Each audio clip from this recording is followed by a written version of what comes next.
Miller. Third playing second base, Pippins Nick Borleske.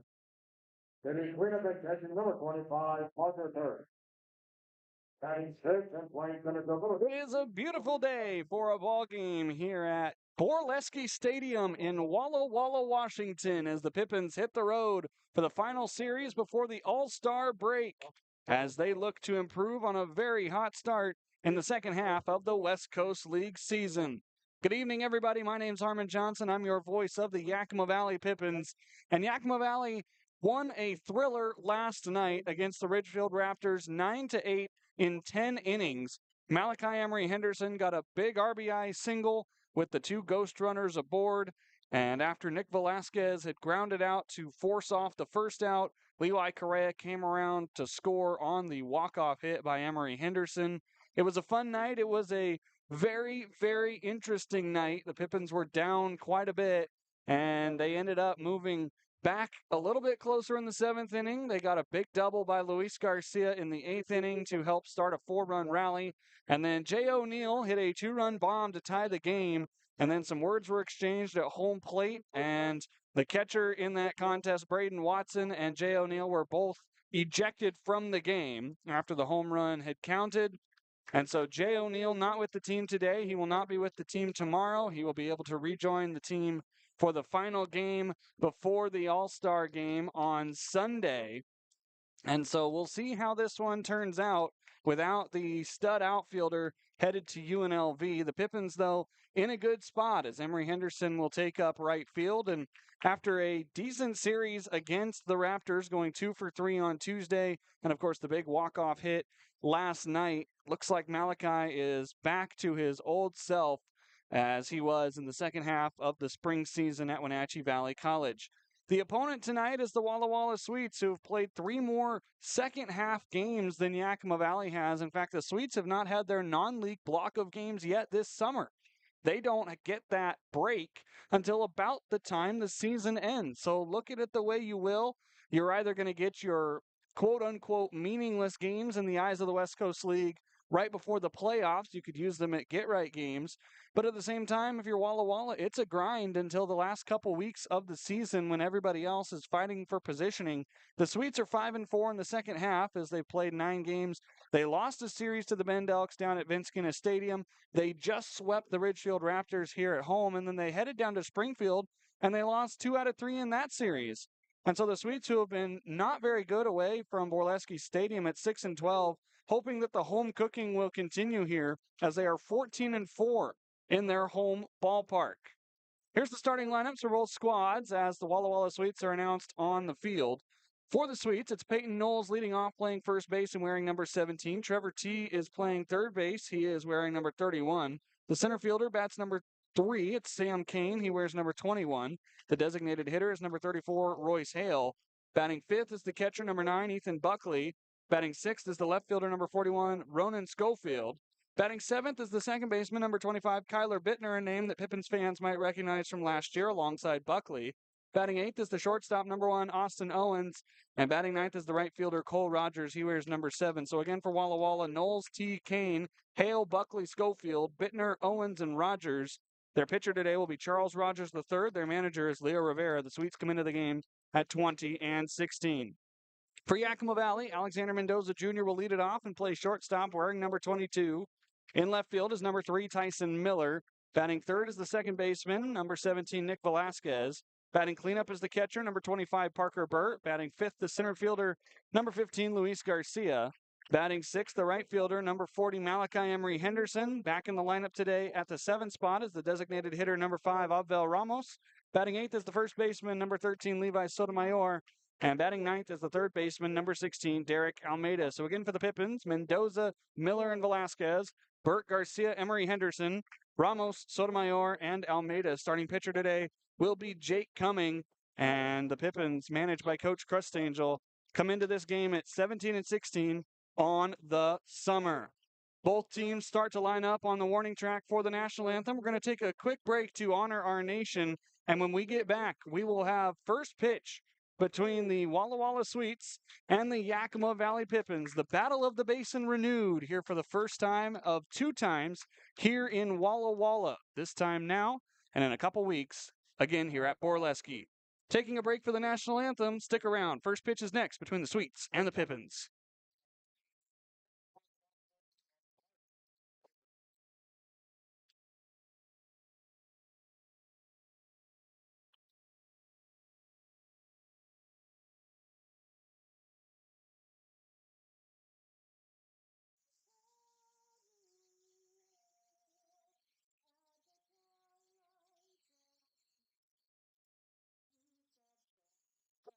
Bright song.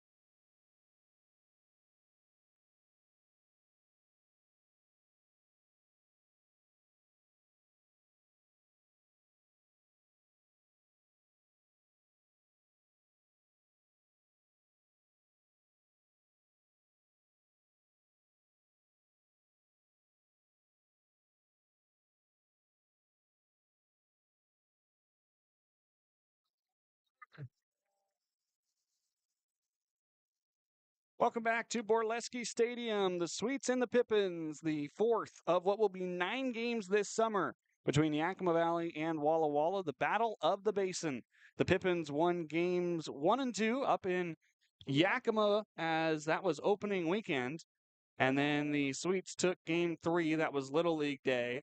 And so it is 2-1 right now in the series as the Pippins try to keep their winning ways going coming into this game on a 4-game winning streak.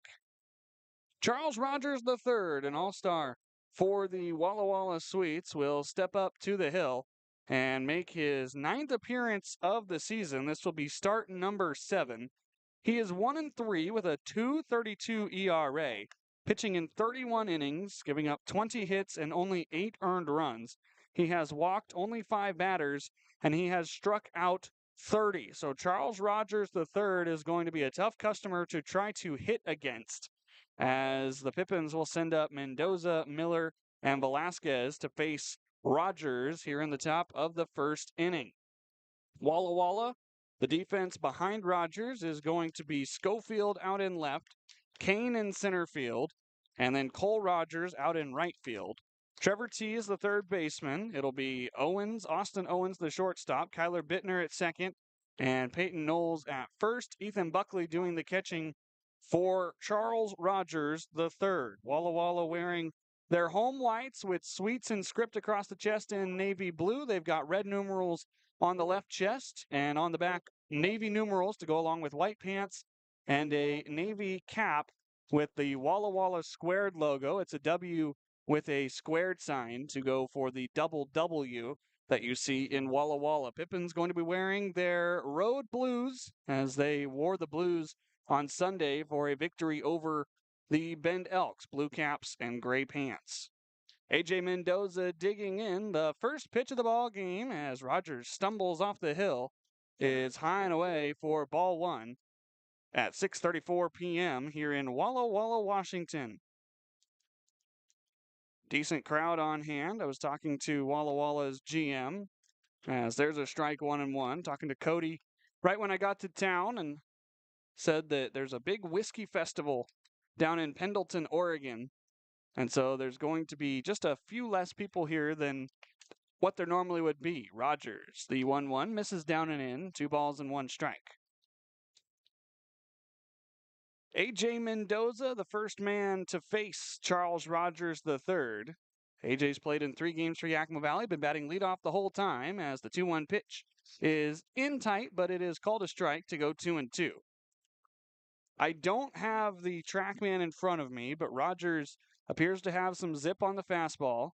He stands over on the third base side of the rubber out of the full windup. The 2-2 pitch to Mendoza is just a touch in, ball 3. This field facing a little bit towards the southeast. It's a little bit disorienting when you're here in town. The road kind of curves around. but the sun is setting off to my right as a slight breeze blows from left to right. Mendoza takes the payoff pitch on the ground over towards first. Knowles backhands, throws to the covering pitcher Rogers, and he got his toe on the bag. One away on the 3-1 putout. So a 6:34 p.m. start time. Weather conditions here in Walla Walla, Washington are warm, but there are some clouds overhead that are helping keep us a little bit cooler. At last check, it was 91 degrees. The weather system I'm using is being slow here in the booth, so apologies on not having the number right in front of me. First pitch to Tyson Miller is a called strike on the inner half of the plate. The umpiring crew tonight, Bryce Reeves is calling the balls and strikes. He wears number 34 for the West Coast League. Taylor Schneider is his partner in the field over at first base. 0-1, Tyson a chopper over top the mound. Owens moving to the second base bag, throws on the run, and there are quickly two away on back-to-back groundouts.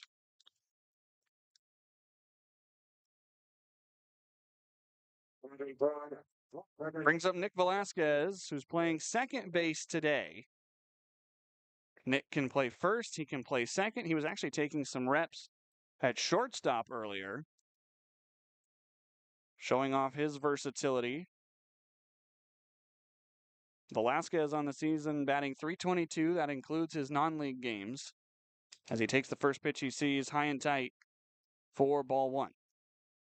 Velasquez from Citrus College, but recently committed to USC. Moving up to the D1 ranks as he continues on his career as he takes a 1-0 pitch foul down on the left side. If you've never been to Borleske Stadium, there's a little bit of odd dimensions here. It's about 310 to left field, but it's got a double high wall. And then it goes down to a normal 8-foot high wall. It's 412 to dead center field. It's about 350 to the gaps, and then it's 330 down the right field line. Velasquez waving and missing on a breaking ball. The count now 1-2. Pippins trying to avoid going down in order to start the game.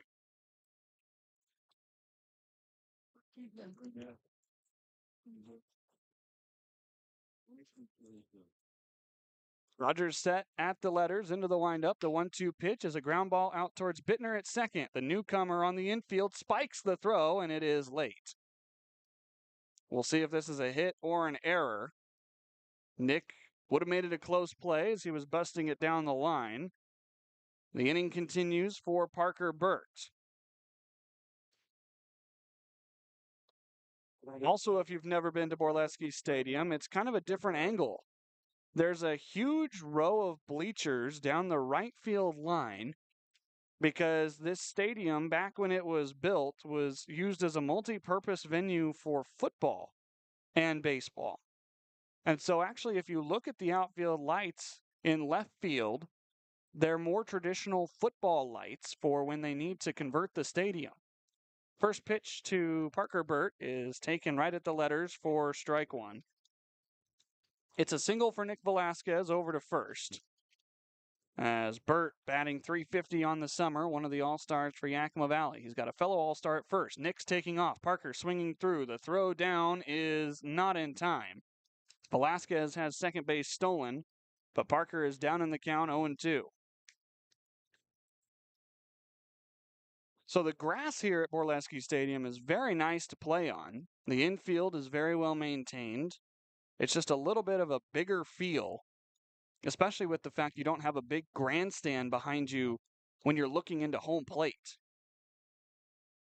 A check back to second. Rogers brings home the 0-2 pitch. It's a slow tapper out towards the mound. Rogers going to field it himself, and the PFP works out as it's another 1-3 here in the first inning.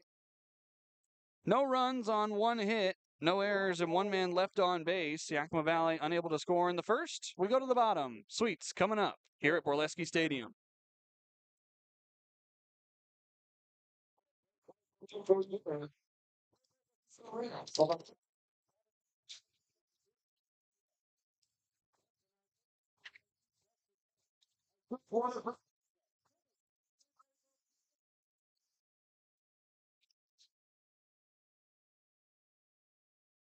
Thank you, Sweet Door on the first base side.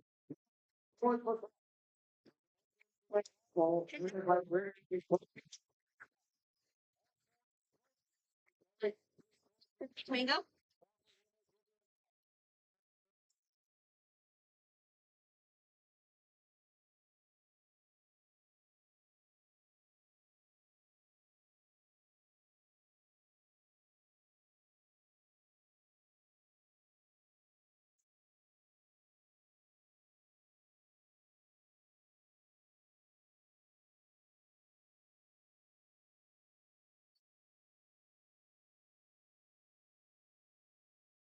You're welcome. Welcome back to Borleske Stadium. It's the bottom of the first inning. The Pippins did not score. Now Peyton Knowles, Trevor T., and Sam Kane will get ready to face Jake Cumming, the senior from Coppin State. A 4.98 ERA on the season. He has pitched in 21 and 2/3 innings. He has made 5 starts in league play. He also threw 1 inning out of the bullpen in a non-league contest. 19 hits, 12 earned runs for a 4.98 ERA. And so Jake going to be firing in fastballs at around 92 to 93. The question is will he be around the strike zone? That higher walk number sometimes leads to early exits in ball games. And so we'll see which version of Jake Cumming we get tonight. The one that's in the strike zone is very, very dangerous and almost unhittable, as Jake will be able to mix in a breaking ball and a changeup, and I believe he has a splitter as well in his arsenal. So we'll see what Jake has dialed up tonight for Peyton Knowles, Trevor T., and Sam Kane, as the first pitch out of the windup is sent out to right field. Emory Henderson backing up 2 steps, and he makes the catch. 1 pitch and 1 out here in the first frame for Jake Cumming. Trevor T. will be the next man to hit from Colorado Mesa University, a native of Poway, California. This is T's second season with the Sweets. He made a name for himself last year, playing in 46 games and batting .270. This season so far, 26 games, he's batting .255. Has half the hits he has last year. As a nice shadow engulfs the batter's box. Jake Cumming standing out in bright sunshine. The first pitch is bounced foul over towards Leo Rivera in the first, or rather third base coaching box. 0-1 the count. Trevor T., an on-base percentage of .369, so most of his hits are when he gets on base. He has only drawn 17 walks. 0-1, a changeup, wave, and a miss. T could not catch up with the off speed. And so quickly 0-2. Pippin's defensive alignment behind Cumming: Miller, Garcia, Emory, Henderson left to right in the outfield. Almeida, Mendoza, Velasquez, and Sotomayor on the infield. 0-2 is a line drive over the head of Nick Velasquez and down into center field for a base hit. Trevor T. aboard with 1 out. First base runner of the contest for Walla Walla. It'll bring up Sam Kane. Parker Burt doing the catching for Jake Cumming. Most of the infield still in sunshine, as is the entire outfield. So the only people with some relief right now from the 91-degree temperatures are the batter, the catcher, and our home plate umpire, Bryce Reeves. Out of the stretch for the first time for Jake Cumming. He misses down and away, ball 1. Sam Kane from Seattle University played for the Edmonton Riverhawks back in 2024, and now here with the Walla Walla Sweets in 2026. 1-0. Change up top of the zone, 1-1. With Edmonton in 24, Kane played 33 games, hitting .314. He had 3 home runs to go along with 34 other hits. 1-1, rope foul down the left field line. The count's 1-2. We're at a very low angle here in the press box at Borleske Stadium over on the third base side. I'm only separated from the home plate crowd by a window and a table. So we're very close to the action here at Borleske Stadium, as that foul ball still has not yet been retrieved. Now a member of the Sweets goes and picks it up and stands in the bullpen. Cumming, set, feet crossed, glove at the chest. The 1-2 pitch is a breaking ball that got away inside, nearly hit Sam Kane. This season with the Sweets, Kane batting .278. He's got 30 hits already in just 29 games. 2-2. Fastball just down. Might have been a touch off the plate as well, 3-2. From our position here in the booth, it's going to be just a little difficult to see down and away because home plate umpire Bryce Reeves will block that to right-handed hitters. 3-2, runner takes off. The ball is put in play, and Almeida lost it in the sun. This is foul. Almeida had no idea where that ball bounced, but it bounced foul right over his head. Derek asking for some sunglasses from Nick Velasquez, and he will wear them until he can get back to his dugout. The crowd here thought that was a fair ball, but it was foul by the slightest of margins down the left field line. 21. Sam Kane will have to face another pitch from Jake Cumming. The count is full. T was running last time. Not running here. The payoff pitch is sent foul into the netting. We'll do it again at 3-2. That's a helpless feeling if you're Derek Almeida. You think you have a beat on it, then all of a sudden you look up and see the setting sun. So that means left field is due east, and the right field wall is due south.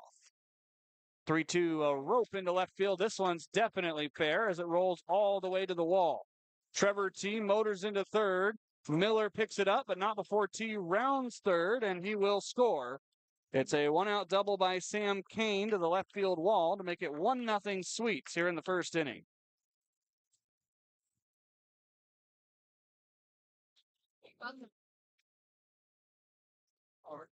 That ball was hit hard and hit in the right spot. Miller was playing a little bit more closer to center field. And so by the time he got to the baseball, T was rounding third. Pippins are going to have to come from behind again like they did last night if they're to extend their 4-game winning streak. Royce Hale digs in, the designated hitter, a left-handed stick. First pitch is a fastball down and away, ball 1 from Jake Cumming. Hale, also from Seattle University. He spent 2 seasons with Edmonton before joining the Sweets this summer. Very experienced West Coast League player as a changeup misses down and in, 2 balls and no strikes. With Walla Walla batting .277 in 15 games, coming off of a season with Seattle U where he batted a point under .300 in 38 contests. Sam Kane out at second base after an RBI double. 2-0 pitch to Hale as a ground ball over to first. Levi has it bounce behind him. The ball ate him up. And the ball squirts into right field. That will score Sam Kane. Falling down at first base is Royce Hale. He tripped on the turf monster. And so he'll have to stick with a single. It's 2-0 Sweets to start off this ball game.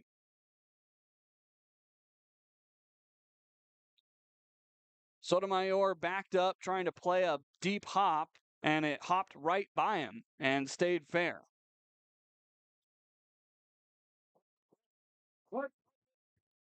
Would have been extra bases for Royce Hale, but he tripped rounding first base. So it's just an RBI single. That's 3 straight hits after a flyout for Walla Walla. 1 away here in the bottom of the first inning, just getting started.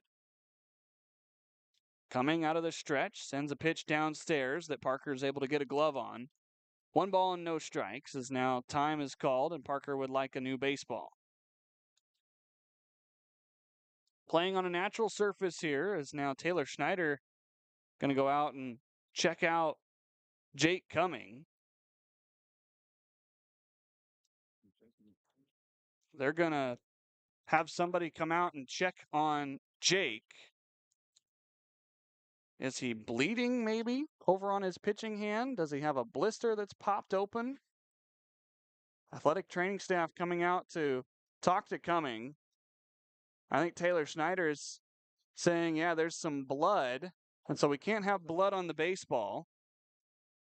So Jake's going to have to get a bandage of some sort to stop the bleeding. It doesn't look like a very big cut if it's a cut. It might just be a blister that popped. But our field umpire, Taylor Schneider, noticing that right away. Training staff has returned to the Sweets third base dugout and now is returning with an assortment of bandages.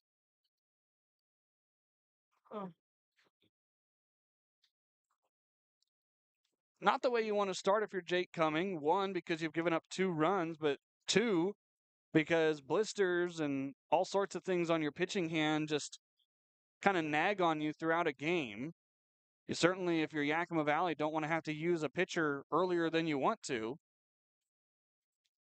Jake trying to get the bleeding to stop naturally as he kind of throws his hands up and say, what else do you want me to do? I've licked the blood off. I've wiped it on my pants.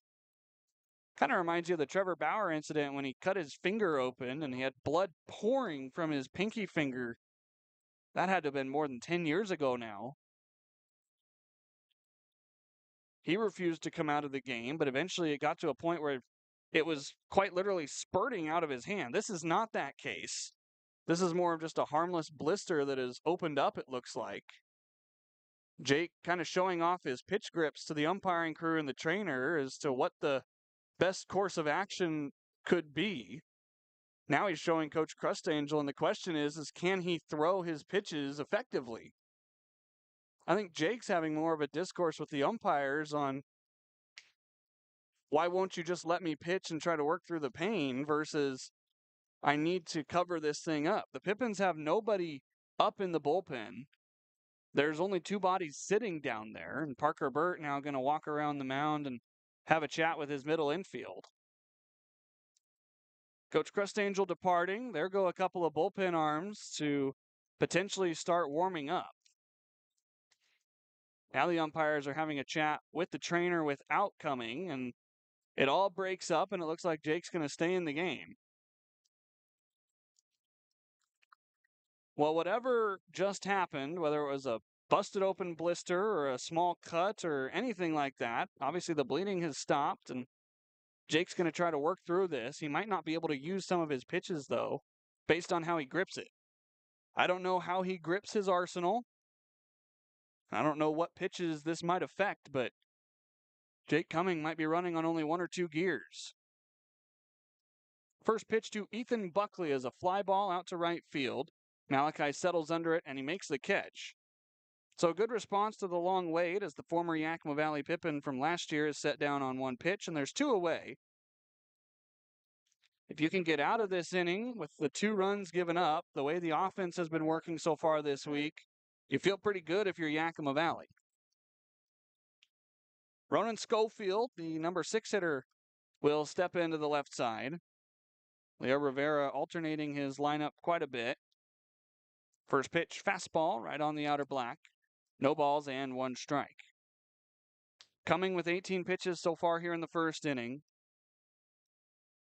Looking for that first strikeout. Gave up 3 straight hits after a couple of flyouts to bookend it. 0-1, outside. 1 ball and 1 strike. With 2 away and Royce Hale over at first after an RBI single that made this game 2-0. Schofield from Washington State, a native of Kirkland, Washington, batting .250 with the Sweets in short action. 1-1, high and away, 2 balls and a strike. Jake kind of looking down at that pitching hand, now adjusts the glasses and steps back onto the rubber. 8 games so far for Schofield. One of these second half additions for Walla Walla. 2-1. Change up high and away. The count runs to 3-1. You've got Kyler Bittner, another former Yakima Valley Pippin from last year's team, waiting on deck. Bittner just recently joining the Sweets. He's only got 1 game under his belt. Set at the letters, the 3-1 pitch home. It is inside, ball 4. 2 aboard with 2 outs as Hale moves on to second. Schofield takes the free pass. First walk issued by Jake Cumming, and here is Kyler Bittner. Bittner wrapping up a season at Fresno State. Portaled away from Fresno State, now in San Jose. Just joined the Sweets during their road trip down in Springfield. Played in 1 game, had 3 at-bats. First pitch, fastball, a strike right at the knees to Bittner. No balls and a strike. During that first game, Bittner 1 for 3. He scored once. He drove in a run. He was also domed. Got hit in the helmet. 0-1 pitch from Cumming as a hard ground ball through the middle of the infield and into center field. Garcia has a cannon. He picks it up. He throws in, but it's off the mark. Runners are at the corners as scoring is Royce Hale. RBI single for Kyler Bittner in his first at-bat here at Borleske.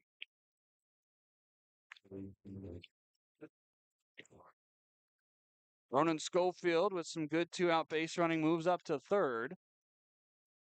Now it's the 8th man to hit in the inning, Austin Owens. Owens from Grand Canyon University, playing in his 31st game for Walla Walla, batting .227. Cumming working hard in the heat here in this first inning as his first pitch is right at the knees for strike one. Very slight breeze blowing from right to left here at this ballpark. There's a jet stream that if you can carry one to left, you've got a good shot of leaving the yard. 0-1. There's another dotted fastball, this time on the outer black. It's 0-2.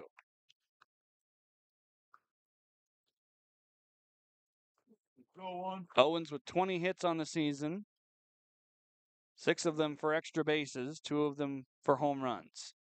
Runner takes off at first. The pitch is downstairs. Parker will keep it at the plate.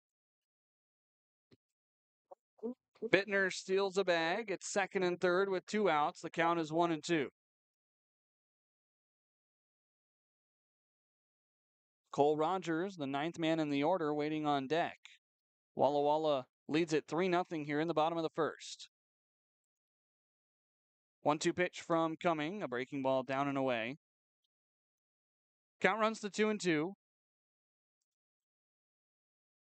Pippins offense stranded Nick Velasquez in the top of the first inning, so it'll be Luis Garcia to lead off the top of the second. Cumming trying to find any way to get out of this frame. 2-2. Wave and a miss. A top shelf fastball gets Austin Owens, and the side is retired. Parker Burt had to check with Bryce Reeves just to make sure that that was out number 3, but it is. And after 3 runs on 4 hits, the Sweets lead it 3-0 going to the top of the second.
Throw goes down to second here at the top of the second inning, and the Pippins will send up Luis Garcia, Malachi Emery Henderson, and Opvel Ramos, 5, 6, and 7 in the order.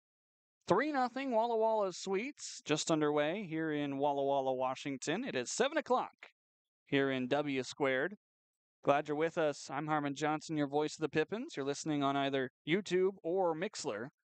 As the first pitch from Charles Rogers III misses outside for ball 1 to Luis Garcia. Long sit for Charles Rogers, I should say. Garcia was stuck out in center field, and not a lot of action came his way as the 1-0 pitch catches the bottom part of the zone, 1-1. Luis is on a tear right now. His batting average is up to 324 in 31 games. 1-1 is a rope down the left field line, but it bounces foul towards the Sweets bullpen.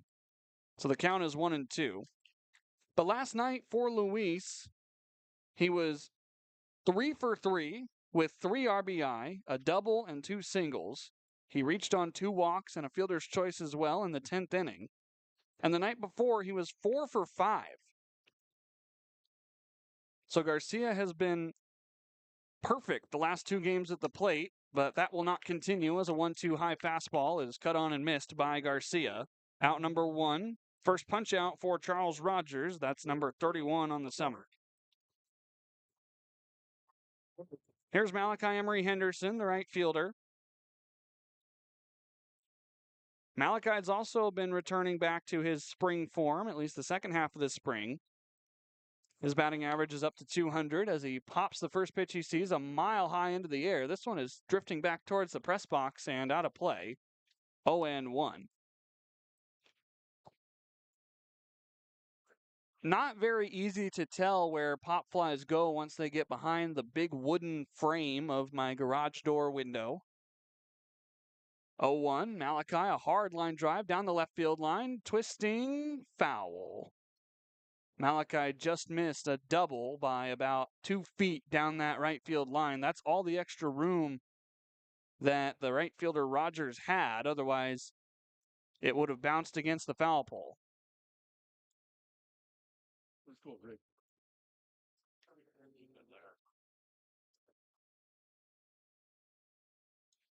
Charles Rogers III recenters.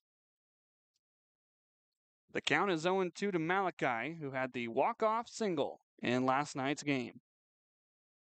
Wave and a miss. Back-to-back strikeouts for Charles Rogers, and there's 2 away here in the top of the second. Brings up Abel Ramos.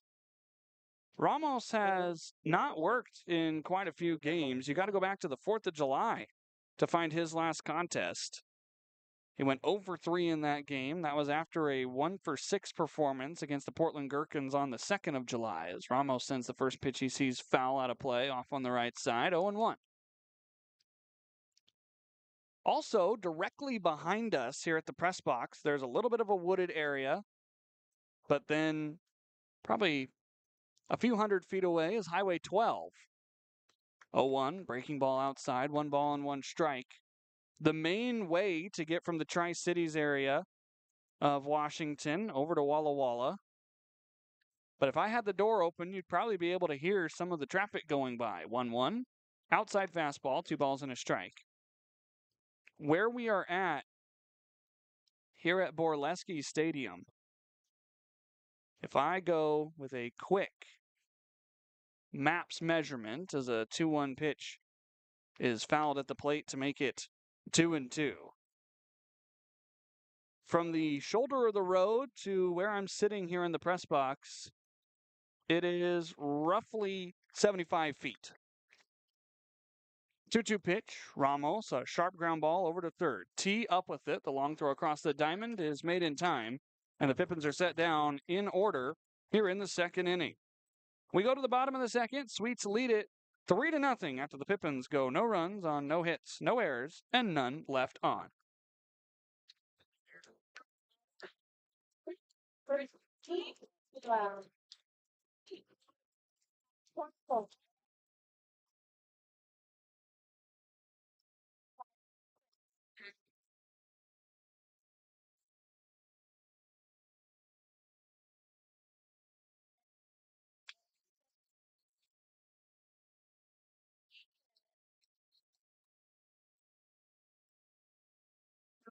And what are we doing?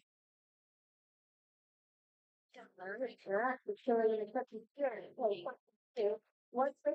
So, the song, Never Gone Package Title 2. When each one is done, we get the hall, with me legal out.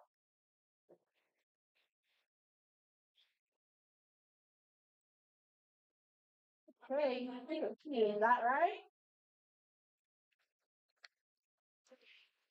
Right, the winner, question number 2 to 3. What actor played Betty the Elf in the Christmas movie titled so May of Christmas, or Peter Swirly? All right, good job, Robert. Congratulations. Welcome back to Borleske Stadium here on a Friday night. The West Coast League has a whole slew of games tonight. Of course, the game of the week is in Edmonton, Alberta this week between the Marionberries and the Edmonton Riverhawks. Some other games that will be taking place throughout the rest of tonight. Well, one game almost over. Port Angeles 2, Bellingham 1 up in Bellingham. That's a close contest as Jake Cumming resumes work and fires his 30th pitch into the top of the strike zone to Cole Rogers, the number 9 hitter for Walla Walla. The only man that did not hit in the bottom of the first. Tries to get it started here for the Sweets here in the second as the 0-1 pitch skips in, 1 ball and 1 strike. So the Berries are at the Riverhawks tonight. Victoria is at Kamloops tonight. Kelowna is visiting Wenatchee. Corvallis is down in Springfield, and the Drifters just took 2 out of 3 from the Sweets. And so we'll see what Springfield can do against the team in third place in the South. Portland is in Ridgefield tonight. The Raptors looking for their first win of the second half after starting 0-6. 1-1, squaring to bunt. Cole Rogers is plunked on the inside hip. He is down on a knee over by the right-hand batter's box. He will be awarded first base as long as he can continue in this game. Fastball that missed inside from Jake Cumming. And as Rogers was squaring around, he exposed the soft side of his body. The place that the trainer is kind of poking and prodding at for Rogers right now looks to be almost like the kidney area. If that gives you a sense of where at on the body this ball got Rogers. He's down on his hands and knees right now. Might have had the wind taken out of him just a little bit. That might be the majority of the pain that Rogers is in as he steps up to his knees like he's praying in church and takes off his batting gloves. Takes a couple of deep breaths. I think that's what it was, is he got the wind just completely knocked out of him by that fastball. He just needs a moment here to gather himself, and now he'll walk down to first base. Picks up a little bit of a jog halfway through the first base line. So now he's caught his breath, and he'll take his bag over at first. Back to the top of the order, Peyton Knowles. Knowles flew out to right field on the first pitch thrown by Jake Cumming. Here we are 31 pitches later. It's 3-1 Sweets. 3-0 Sweets, I should say. Taking off on the first pitch, Rogers. The throw from Bird is late. There will be no tag. The pitch was called a ball 2, so insult to injury as Jake falls behind 1-0. So the score is 3-0. Rogers in scoring position immediately after wearing a pitch that knocked the wind out of him. As here's a line drive past Nick Velasquez into right center field. The stolen base going to pay off as Rogers is going to round third and head for home. A throw comes into second. It's a hustle double for Peyton Knowles. 4-0 Walla Walla. And we're in the bottom of the second inning. Nobody out.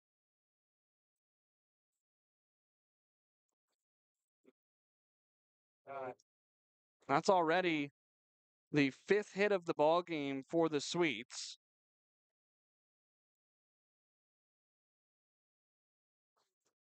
Trevor T., the 2-hole hitter, got the first hit of the game for Walla Walla.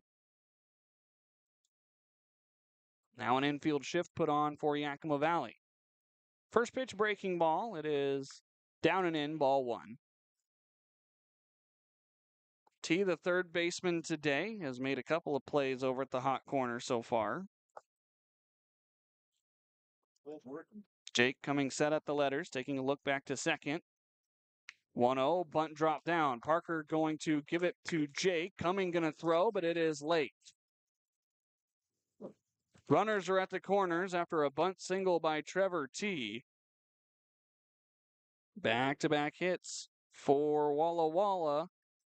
And this is a dangerous spot for Jake Cumming and the Pippins defense. Sam Kane doubled back in the first inning. The only game I did not get to mention before that hit by pitch occurred, Bend is in Nanaimo tonight. That is the first game of their second half visit to the island called Vancouver Island. Runner takes off on the first move at first. It's a fly ball into left field. Miller settling under it, tagging at third is Knowles. The catch is made, and Miller is not even going to attempt a throw in. The infield all put their gloves up and said, why didn't you throw that in? As Knowles scores easily to make it 5-0 Sweets. Miller might have forgotten the situation there. So it's a sacrifice fly for Sam Kane. He gets his second RBI of the ball game. Now it's just a runner at first with one out here as the cleanup hitter Royce Hale digs into the left side. First move again, taking off is T. The throw will not even be attempted. The Sweets are running all over Yakima Valley right now, as that is already the third stolen base against Parker Burt and the Pippins defense. Another man in scoring position. Royce Hale had an RBI single back in the first inning as Cumming fires down and away, 2 balls and no strikes. Walla Walla may be working off some of the frustration of their road trip, losing 2 out of 3 to the Springfield Drifters, who sit at the bottom of the standings in the South. Wave and a miss. A changeup got a swing from Royce Hale. It's 2-1.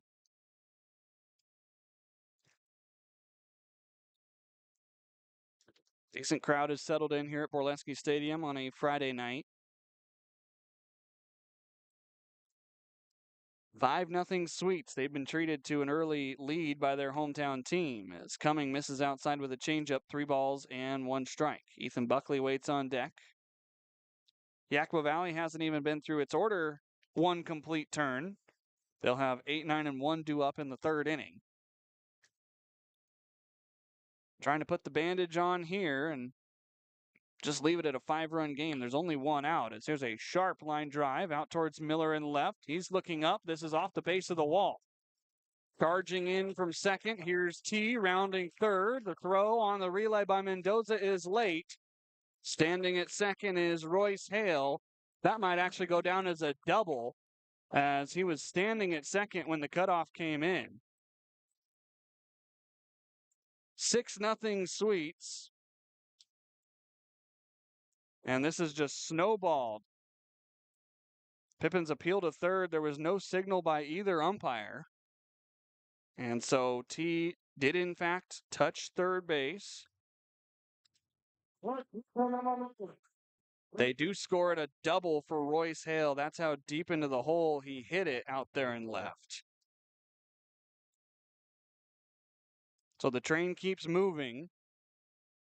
Now they appeal again to third. I think the reason there was no signal the first time is time was called. Leo Rivera was out collecting the gear for Royce Hale.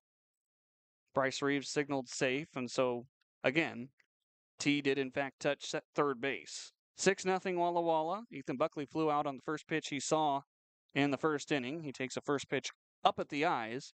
1 ball and no strikes. Action has started down in Yakima Valley's bullpen.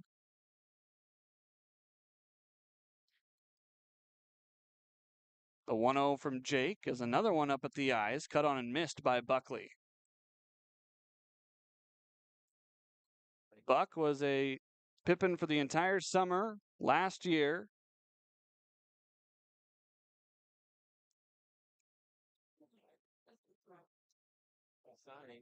He's one of 2 Pippins that stuck with the team the entire summer, along with Dylan Anderson. 1-1 is another shot out into left field. Miller going to get this one on 1 hop. The throw comes in as a strong one.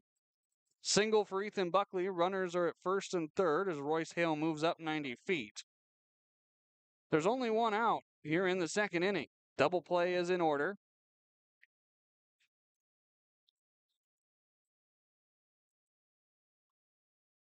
Coach Panch going to go out and have a chat with Jake Cumming. Normally this is Coach Salscheider, Ethan Salscheider, but instead it's Gunner away to Pancheri, coming out to have a chat with the infield. Panch, the associate head coach, haven't got to talk about him much since he does not make very many visits and usually just kind of holds his fort over at first base in the coach's box. But he's trying to rally this infield that has been just rattled by base hits everywhere. I count 8 base hits already in this game. There's 6 runs on the board. Runners are at first and third, and the only out of this inning produced a run. It was a sacrifice fly by Sam Kane to left field. The shadows from the trees are creeping in over the infield as the outfield is still bathed in sunshine. Probably hard to see if you're on the left side of the field, third base, left field, shortstop. 45 pitches for Jake Cumming, as now he faces Ronan Schofield. First pitch outside, 1 ball and no strikes. Schofield, the left fielder, walked back in the first inning, was left stranded at third. You've got Kyler Bittner waiting on deck. 1-0, wave and a miss. Buckley going to take off for second and have it easily without a throw. Buckley did 2 shuffle steps and then took the base, trying to draw a throw from Burt. Instead, Parker just kept it in his pocket. 1-1, wave and a miss. Schofield could not catch up to it, and it's 1-2. Cumming looking for the first strikeout of his outing. He has only issued 1 walk. Other than that, the Sweets have just hit him around. 8 base knocks to begin the outing against Jake Cumming. 1-2, down and away, 2 balls and 2 strikes. With only 1 out, you can give up a fly ball, but run the risk of another run coming home. It's 6-0 Walla Walla. The Swedes have been a potent offensive team. First, the 2-2 from Jake. Changeup misses outside. This gets to the backstop. Short backstop here, but the ball is going to be late, delivered to the plate by Burt. 7 runs have scored for Walla Walla over the course of the first 2 innings as Royce Hale crosses the plate. Ethan Buckley moves up to third, and now the count is full to Ronan Schofield.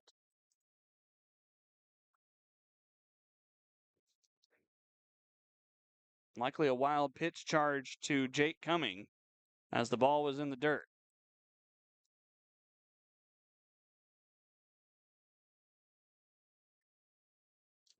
Time going to be called here. Somebody maybe needs a helmet or something down by the Pippins dugout.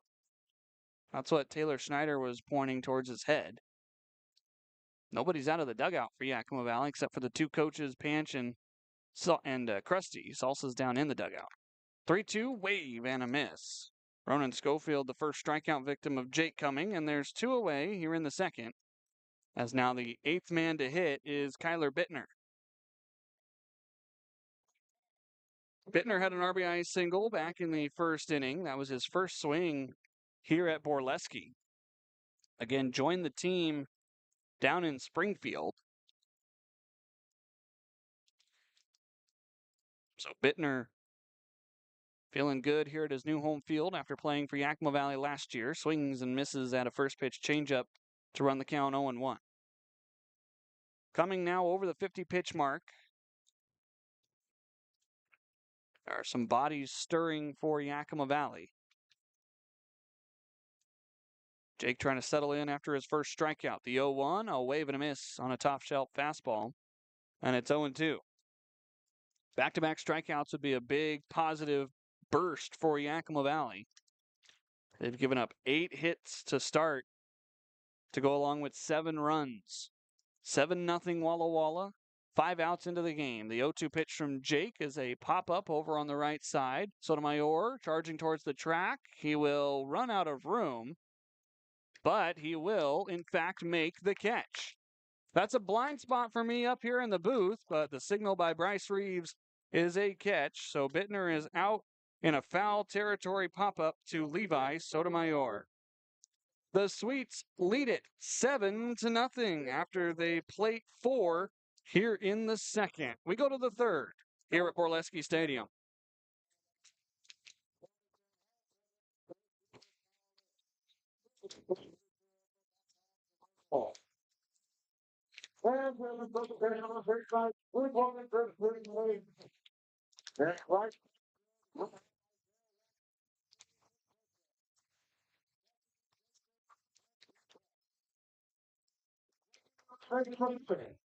Thank you, how the happen that you got in the summer. There's a Walla Walla Sweets on the protection.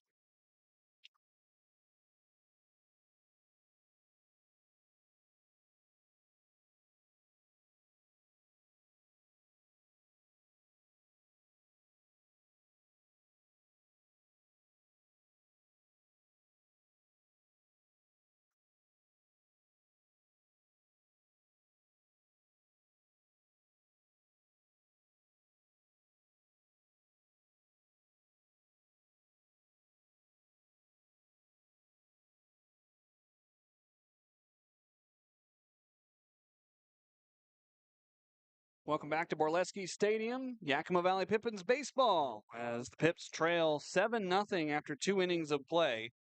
The Sweets, 7 runs on 8 hits. They've left 3 men on base. The Pippins have 1 hit in the ballgame. It was Nick Velasquez back in the first inning. Charles Rogers III resumes his outing with ball 1 down low to Levi Sotomayor. 8-9-1 due up for Yakima Valley. Sotomayor from the University of the Pacific, batting .333, including a couple of non-league games. 1-0 sent foul back our direction here in the press box. I heard it rattle around, and there it comes off the roof. Landed right back behind my door. Looks like the official scorer in the booth next to me went out and is going to go grab it. 1-1 on the ground out towards second. Bittner has it. The throw is in time. 1 out here in the third.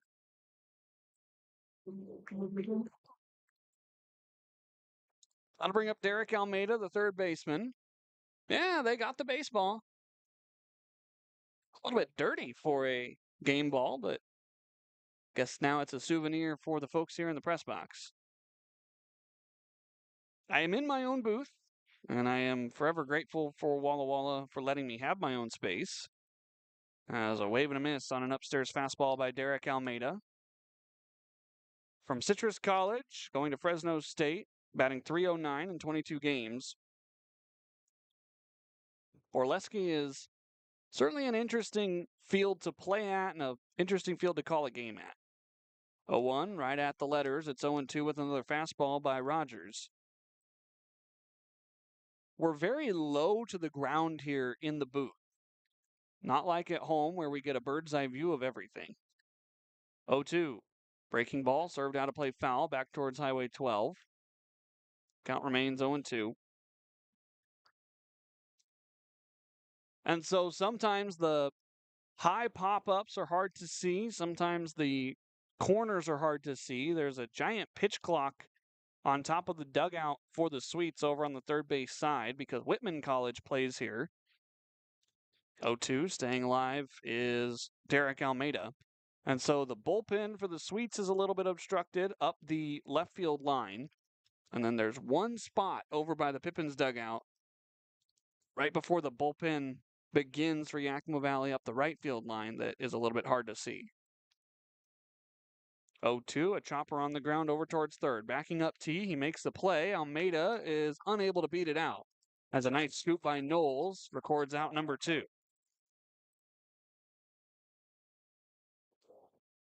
Back to the top of the order for Yakima Valley. A.J. Mendoza grounded out to the first baseman Knowles back in the first inning. Knowles would flip it on to the covering Charles Rogers III. That would be out number one. Mendoza takes the first pitch, a strike right at the letters, 0-1. Already into his windup is Rogers, a breaking ball upstairs, 1 strike. Rogers among the all-stars for the Walla Walla Sweets. 1-1. Wave and a miss. 1-2 to Mendoza.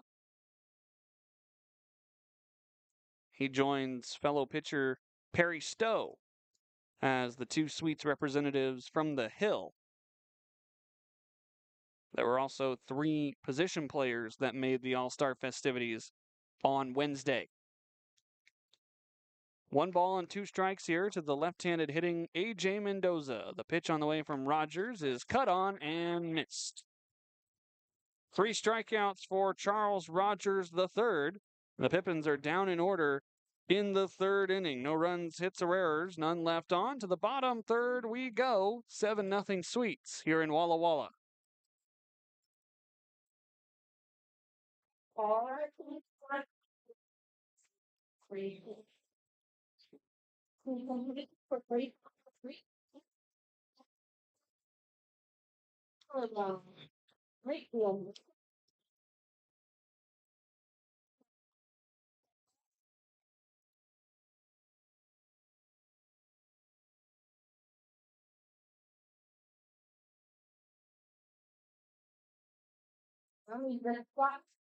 We've got up until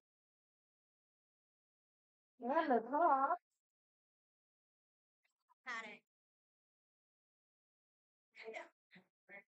Wow, this is something to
Bottom of the third inning here at Borleske Stadium in Walla Walla, Washington. The Pippins will bring on a new pitcher after Jake Cumming goes 2 innings, giving up 7 runs on 8 hits. Oliver Wilday is back with Yakima Valley after spending 10 games in a Pippins uniform last year. 15 innings and a 6.60 ERA. Gave up 11 earned runs and 20 hits. He walked 9. He struck out 8. So Wilday going to be asked to get some long relief for Yakima Valley, as he was just activated a couple of days ago from Yakima Valley College.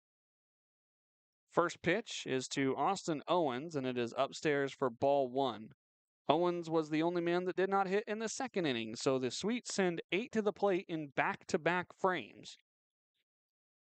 Wilday going to try to limit the offense for Walla Walla, as a wave and a miss makes the count 1-1. Well, the good news is there's still 6 innings of offense left if you're Yakima Valley. The bad news, it's already 7-0, and the hole is about as deep as you hope it's going to get. 1-1. Wave and a foul tip into the glove and out for Parker Bird. It's 1-2. Wilday just a little bit lower velocity. Sitting around 86 to 88 is Ollie.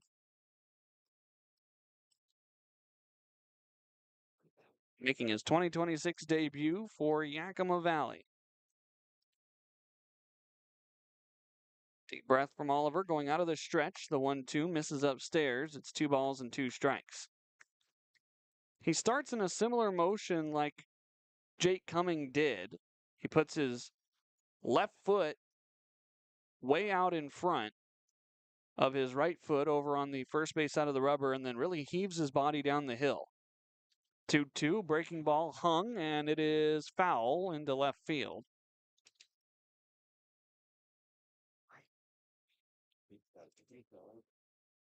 So the count still 2-2.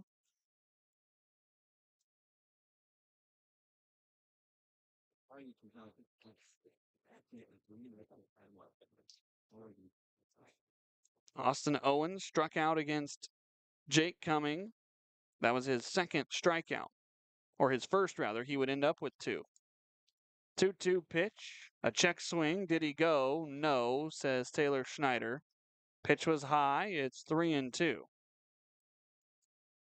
So Jake with 2 strikeouts and only 1 walk, but he was hit around, giving up 8 base knocks, 3 doubles, and 5 singles. The payoff pitch from Will Day is on the ground out towards Almeida. 2 hops to the third baseman, and there is out number 1 as the throw is across in time.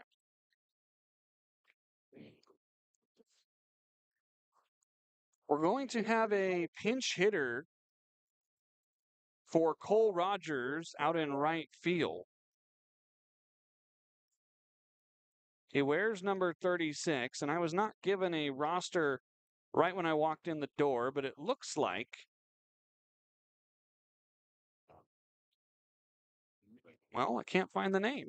How about that? First pitch to him is ball 1 down and away.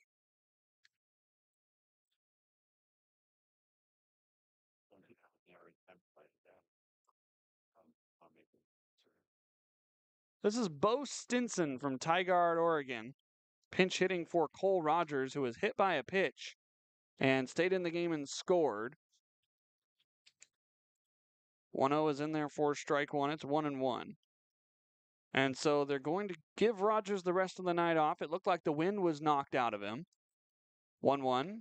Breaking ball upstairs, 2 balls and a strikes. So it'll be Stinson coming from Lewis Clark State, one of the top NAIAs in the country.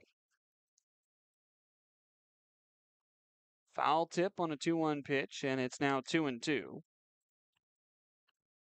So Rogers ends his night scoring 1 run after being hit by a pitch. He also stole second base. Stinson on the season for Walla Walla, batting .171. 2-2, chopped foul over on the left side.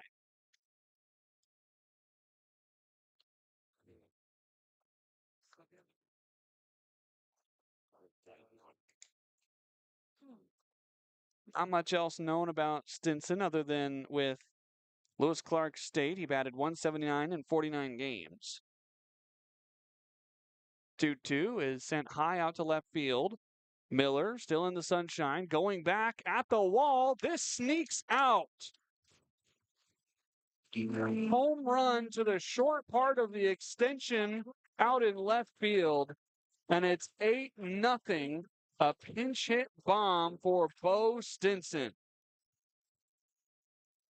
First home run of the summer for the Walla Walla Sweet outfielder.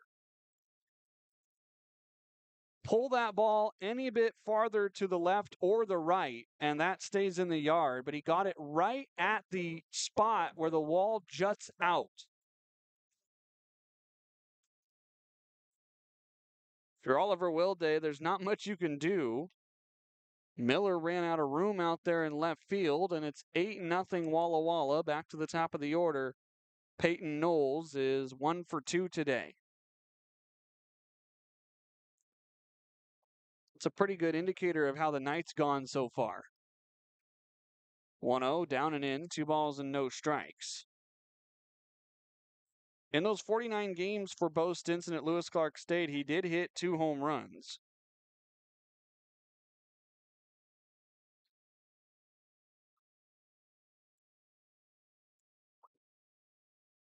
2-0 to Peyton Knowles is above the letters. It's 3-0. Wilde trying to refocus after giving up the solo bomb. The Sweets are very good here at Borleske Stadium. They're 14-4. 3-0. Bounces down and in, ball 4. Wilde issues his first walk. With one away, there'll be a man at first and already a run home. Trevor T is 2 for 2, has a single in the first and a bunt single in the second. He's scored twice and stolen a base.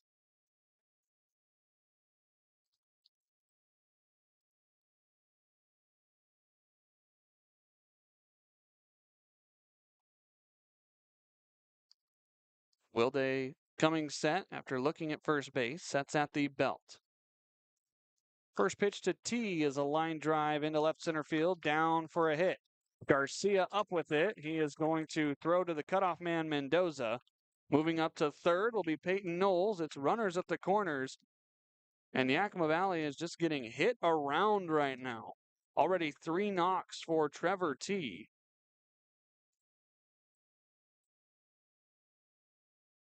One of those nights that you just can't seem to find an out. Everything's getting put in play.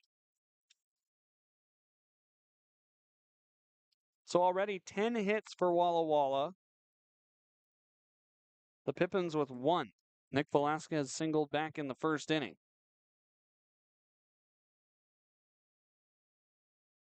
First pitch swinging for Sam Kane. It's out of play, foul on the right side, 0-1. Certainly a less than ideal start to the road trip for Yakima Valley. At the top of the South second half standings, 5-1. 0-1, high and tight. 1 ball and 1 strike to Sam Kane, who doubled back in the first inning and scored. Hit a sacrifice fly in the second inning and drove in a run, so 2 RBI for Kane.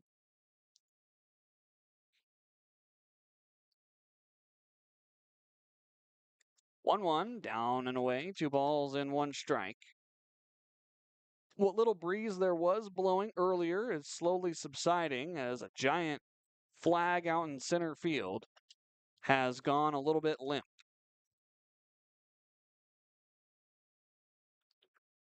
You've got Knowles at third, T at first, and a 2-1 breaking ball is sent foul down the right field line. Sotomayor stumbling. He makes the catch, tagging from third. Here comes a play at the plate. Parker applies the tag, but it is late. Sacrifice fly into deep foul territory. Sotomayor knew he had to get it back quickly, but it's 9-0 Walla Walla. There are 2 outs here in the third, but Knowles has come across the plate to score.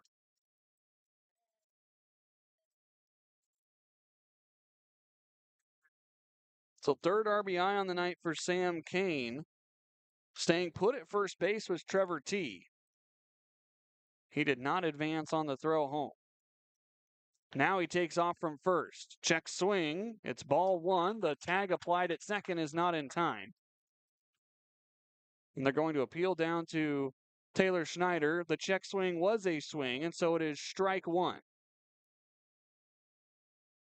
So Wilde ahead in the count, 0-1. Stolen base for T. Out there at second now. 0-1 misses outside. 1 ball and 1 strike.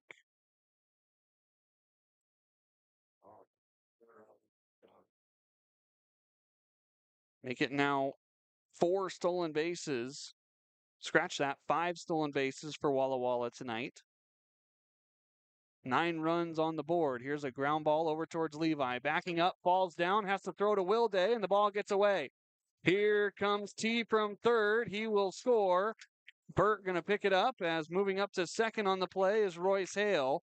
And it's 10-0 Sweets here in the bottom of the 3rd inning.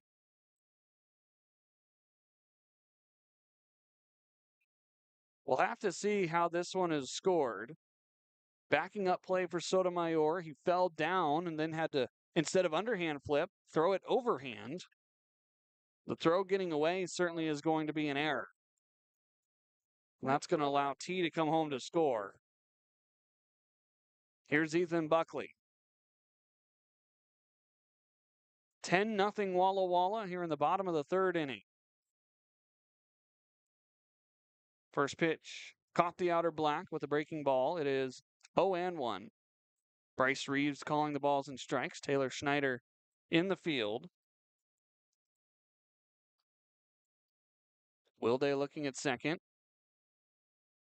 The 0-1, a wave and a miss. This gets away from Parker Burt, but not far enough.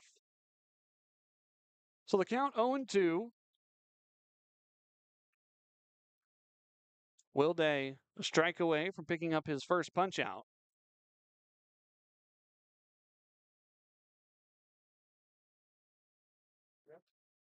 They're going to say Royce Hale reached first on an error. 0-2 down the line. This is foul. So the count remains 0-2. So reaching first on an error is Hale. He then moves up to second and gets credited with an RBI. Coming home to score is T. I don't quite think that's how that's supposed to be scored, but that's how they scored it. Another 0-2. Outside ball one. Whoever's running the scoreboard out in right field has not been doing very well. It says 2-2 out there. Bryce Reeves has had to correct them multiple times already tonight. We've got it right up here. 1-2 on the ground over to Almeida. The third baseman up with it quickly, and Levi digs out a low throw. So Buckley ends the inning on a ground out to Almeida, but not before the Sweets tack on 3 more runs to make it 10-0 after the first third of the ballgame.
Top of the fourth inning here at Borleske Stadium.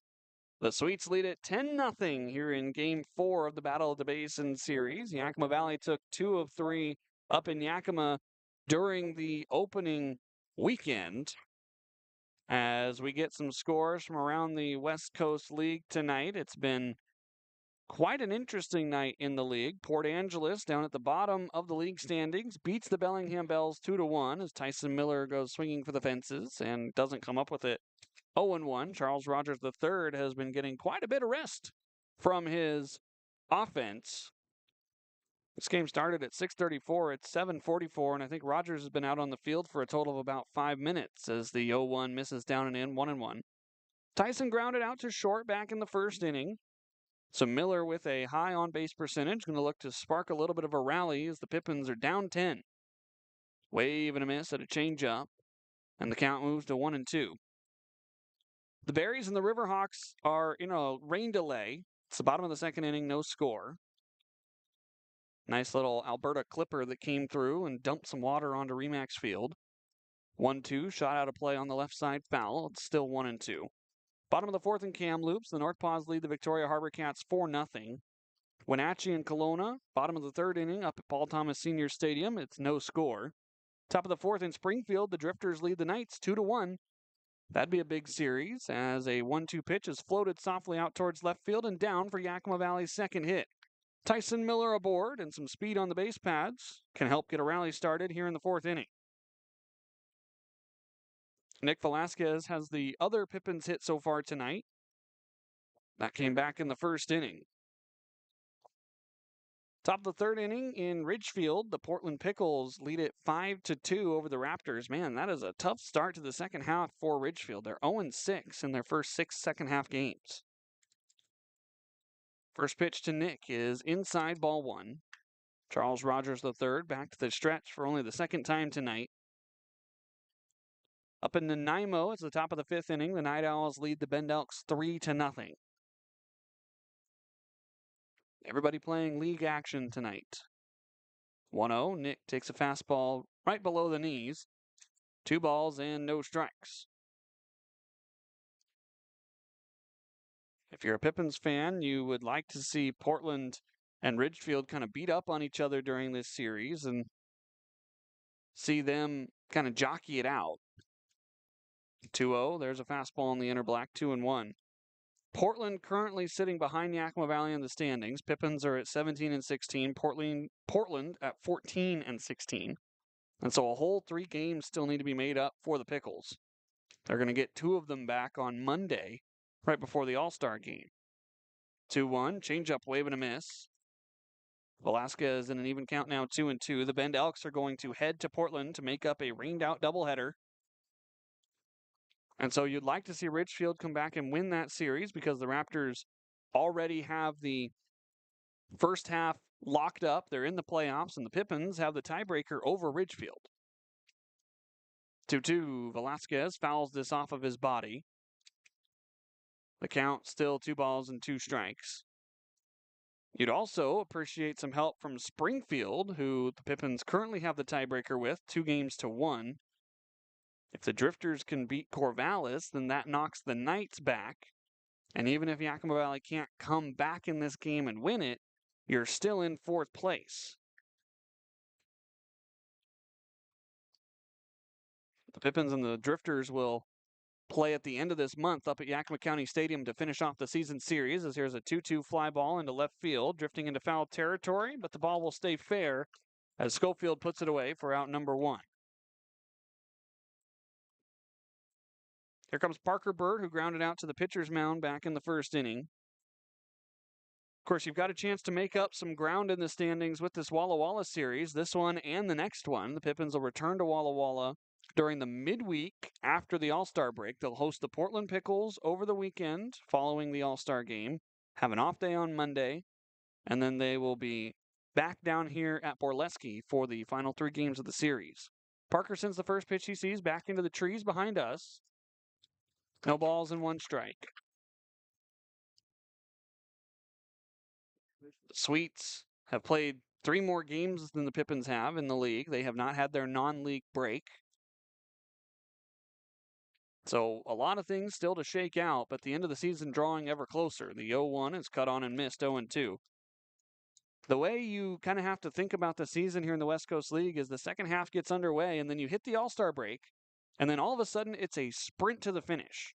You get 1 normal week after a Friday, Saturday, Sunday set, which means you play Tuesday to Sunday, and then you have 9 games in 9 days after that. 0-2 pitch, cut on and missed by Parker. He strikes out. That is number 4 for Charles Rogers III. So you get that weekend to get readjusted to the season. You get an off day on Monday for most teams. Then you get 6 games in 6 days, just like you do throughout most of the season. You get an off day on Monday. And then you start 9 games in 9 days so that everybody finishes on a Wednesday, which aligns the playoffs to start on a Friday, the first full week in August. Garcia sends the first pitch he sees down the right field line and towards the bullpen, foul. The count is 0-1. So in all reality, once you get past the All-Star game, it is nearly over. And if you haven't made your push to the playoffs, the time to do it is then. The South continues to be a gauntlet here in the West Coast League. The 0-1 upstairs, 1 ball and 1 strike. You just look at the teams. Ridgefield 20-13, they're automatically in, but they are struggling right now to start the second half. Walla Walla 20-16, so they are 4 games above 500. 1-1 pitch to Luis. Inside, ball 2, 2-1. Corvallis, after a slow start, is 18-15, 3 games above 500. They still have some games to make up. Yakima Valley 17-16, a game above 500 after a sweep of the Ridgefield Raptors. 2-1 pitch. Wave and a miss. The bottom drops out of a curveball. It's 2-2. Portland at 14-16, Bend at 13-18, Marion at 13-19, even Springfield at 11-22 can make a very late push. And it's anybody's division to try to be in that top 4 for the wild card. The second half winner automatically gets in, unless it's Ridgefield, then it's the runner-up in the second half. 2-2. Fastball just a touch outside, according to Bryce Reeves. The count will run full. Miller will be off with the pitch. And so if there is a new second half winner, and it's looking like there will be after an 0-6 start for Ridgefield, then those 2 get automatic berths, and then the next 2 best overall records will get in for both divisions.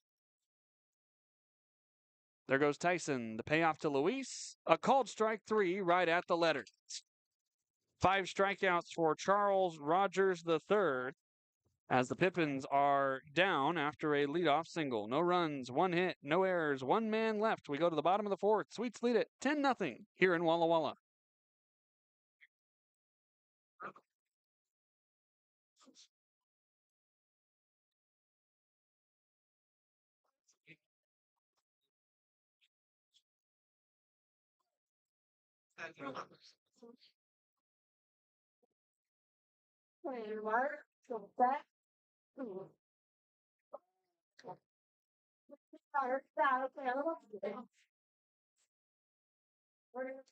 Ready?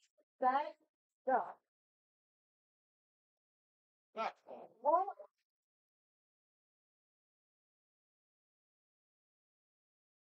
Okay, ready? Set, go.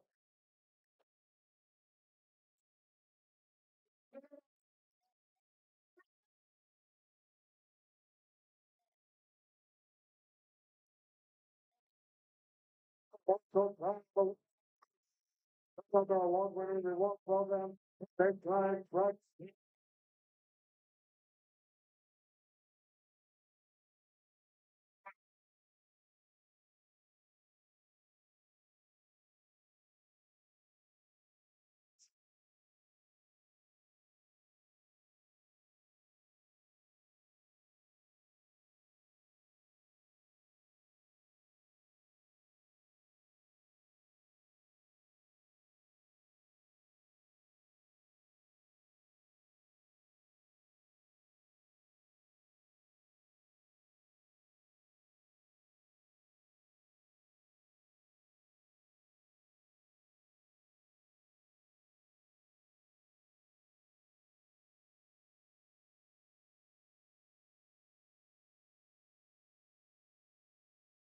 New pitcher into the game for the Yakima Valley Pippins here on the Friday night in Walla Walla, Washington.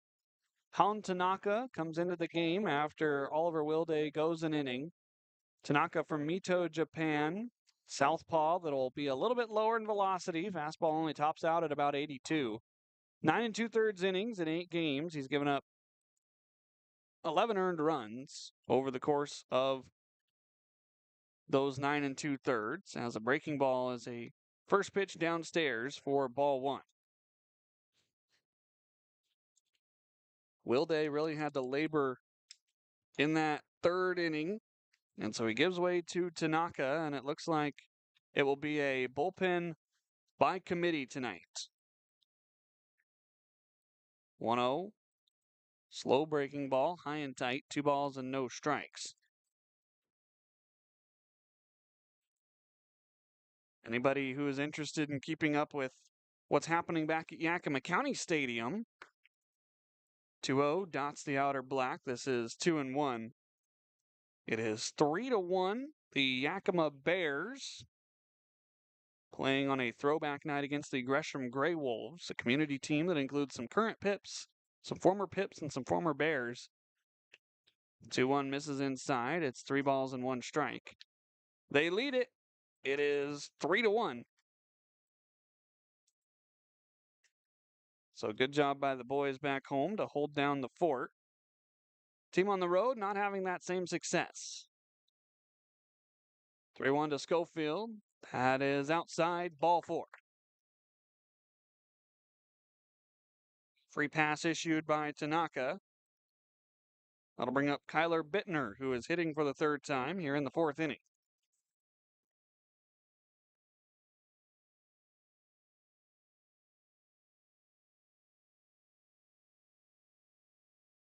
Kind of a neat concept going on there at Yakima County Stadium. I'm sure there's some folks there enjoying the Bears look. First pitch, breaking ball, just a touch low to Bittner, and Tanaka having struggle with the strike zone right out of the gate.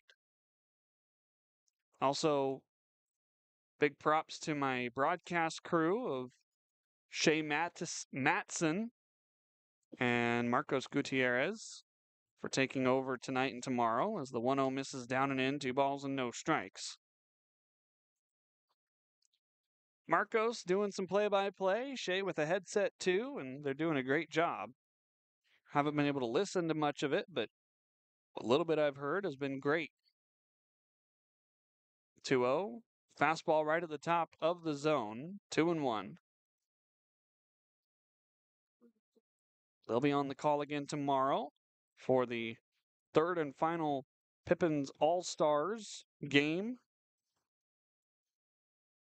We'll be back here at Borleske Stadium at 6:35 as the 2-1 misses in tight, 3-1. Tanaka has been very effective when he has been in the strike zone because of the change in velocity, but right now he is not in the strike zone, and so Sweets hitters being very patient. 3-1 to Bittner. A hard line drive out to left field. This is down on the warning track. It 1-hops against the double high wall. Motoring into 3rd will be Schofield. Bittner behind him with a double at 2nd. And there's 2 in scoring position with nobody out to start the 4th inning for Walla Walla.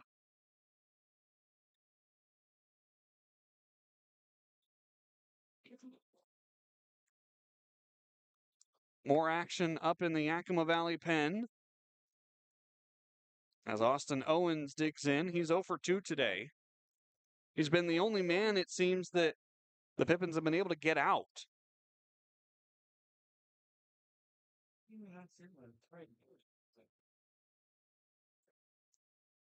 First pitch from Tanaka. Breaking ball just a touch outside, 1 ball and no strikes.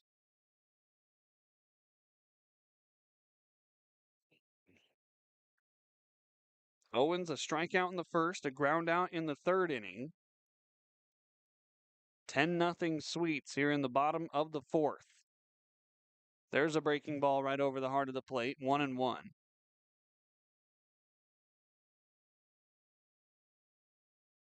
Tanaka at Yakima Valley College earlier this spring went 0-1 in 5 1/3 innings, striking out 11, walking 5. 1-1. Breaking ball slowly out towards 3rd. Walla Walla runners stay put. This is Almeida on the run. He gets the out over at 1st. I've got to talk to Kyler Bittner today and had him on my mind for some reason there at 3rd. Both guys, well, have either played at Fresno State or are committed to Fresno State or played there. Bitt played a little bit of 3rd base during his time with Yakima Valley. That's Derek Almeida's spot tonight, though.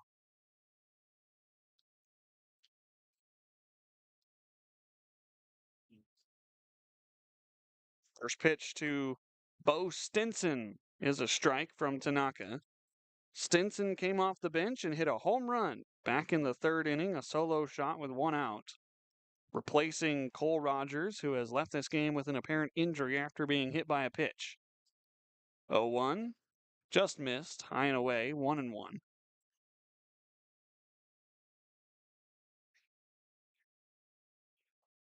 And even though Rogers stayed in the game, stole a base, and then made it home to score, he has exited since. 1-1, breaking ball inside, called a strike, 1-2.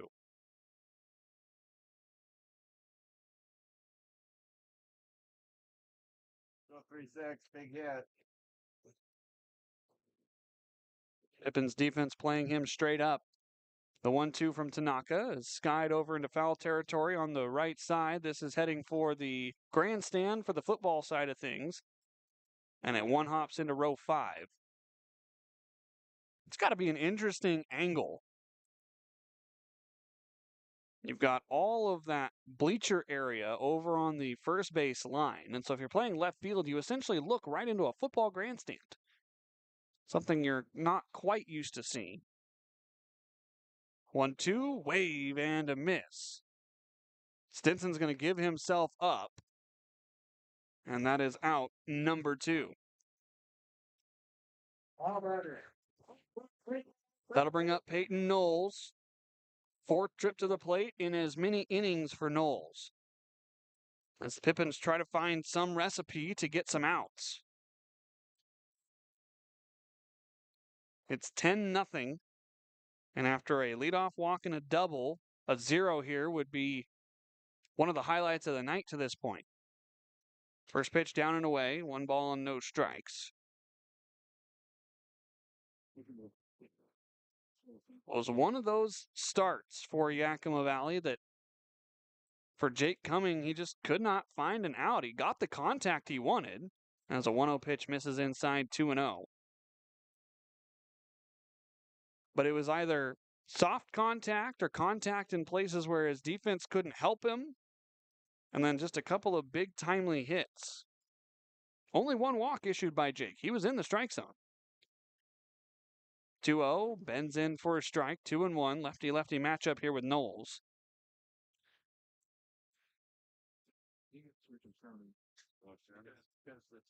That's a positive sign if you're Jake. You were in the strike zone. You just couldn't get any help. Everything was a base hit, and most of them were true base hits. 2-1 fouled off. It's 2-2. What I mean by that is they were a hit in a way that it didn't sneak past somebody's glove. It didn't glance off of somebody and get awarded a hit. It found gaps. It found holes. That's just the way baseball happens sometimes. Those are frustrating starts as a pitcher. 2-2, fastball wave and a miss. And Hound Tanaka hangs the first 0 of the night for the Pippins pitching staff. No runs on 1 hit, no errors, and 2 men left on. We go to the 5th inning. It's 10-0 Walla Walla.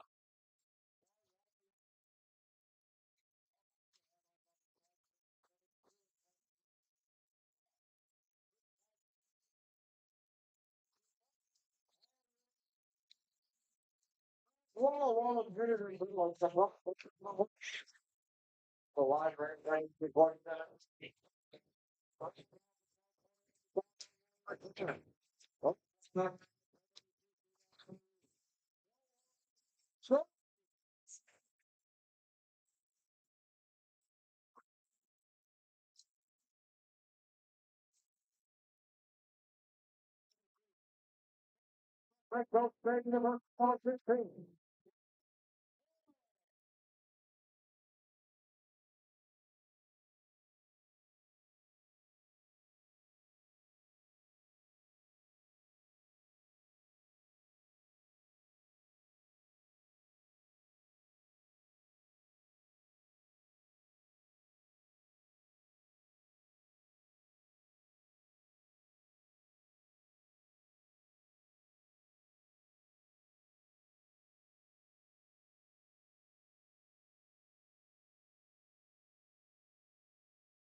New pitcher into the game for the Walla Walla Sweets here in the top of the fifth inning at Borleske Stadium. I'm Harmon Johnsen, your voice of the Pippins. It's 8:05 here in Walla Walla, Washington. Alex Cohen comes into the game from Sacramento State, Studio City, California, pitching to a 3.12 ERA and 17 and a third innings pitched on the summer. Just a little bit surprised that Charles Rogers III does not go here in the fifth to try to qualify for a decision. First pitch misses high, ball one. So Rogers ends his night going 4 innings relatively quickly, giving up only 2 hits and no runs. First pitch, or second pitch rather, to Emery Henderson bounces foul. It's 1-1. And so Cohen, with opponents hitting .235 against him, another right-handed hurler. The move just shocks me. You have an all-star pitcher out on the hill. You could pull him after 5, but at least let him go 5 and get the decision as Emery Henderson skies one over on the left side out of play. Folks in the Baskin Robbins food truck going to have to watch out as that nearly hit them. Count 1-2. If you're unaware of how baseball is scored, a starting pitcher cannot qualify for a win unless he goes 5 innings or more with the lead. They can take a loss at any time as long as it's one of their runs that helped lose the game. 1-2, high and away, 2-2. Malachi struck out back in the second inning.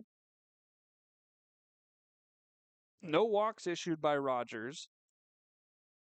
And 5 strikeouts. Seemed like a little bit of an odd time to make the move, but in a 10-0 game, you don't want to risk him getting hurt or something, as Malachi lines one over the head of Bittner at second for a base knock. Hard hit contact for Malachi, and he greets Cohen to the game rudely with a single. Good to see Malachi carry over the momentum from the Ridgefield series to today. 5 pitches in, a man at first, and here's Abel Ramos. Ramos grounded out to T back in the second inning. That ended the frame.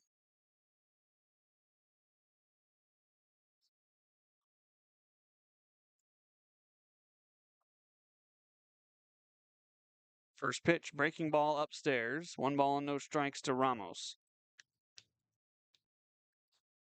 Bullpen is fairly deep for Walla Walla. They've got 2 lefties available, everybody else right-handed. The bench, there's only 1 left-handed hitter. 1-0 sent high over towards the football grandstand, 1-1. Shadows have engulfed the entire playing surface as the lights are on here at Borleske Stadium.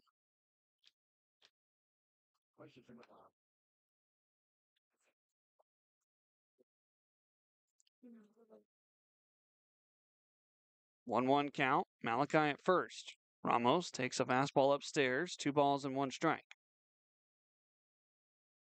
And maybe Leo Rivera is trying to save Rogers to potentially pitch 1 inning on regular rest at the All-Star game. That's coming up on Wednesday. Ramos sends a 2-1 pitch into center field for Kane. Malachi halfway between first and second. He'll return to first as Kane makes the catch for the first out of the 5th inning.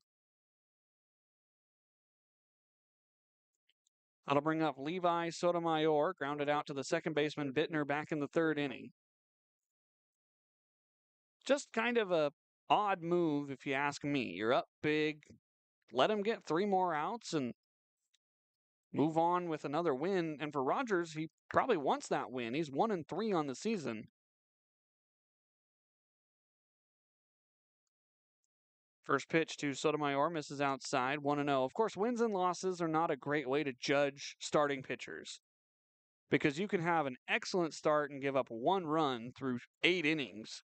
But if your team doesn't score behind you and you exit and they never score, then you get tagged with a loss, even though you might have went 8 innings with 1 run allowed. 1-0, there's a strike, 1-1. I think a better way to look at starting pitching is by ERA, quality starts. Yes, if you have quite a few wins, that means A, you're getting good run support, and B, you're going deep into games. But I think any college coach that's looking for guys in the portal or a college coach looking for recruits, 1-1 right at the top of the zone, 1-2, is going to look more at ERA, innings pitched, maybe your strikeout to walk ratio or your whip, which is walks and hits per inning pitched. You want your whip to be low. You want your strikeout numbers, depending on the type of pitcher, to be high. 1-2, breaking ball, cut on and missed by Sotomayor. There's 2 away for Derek Almeida.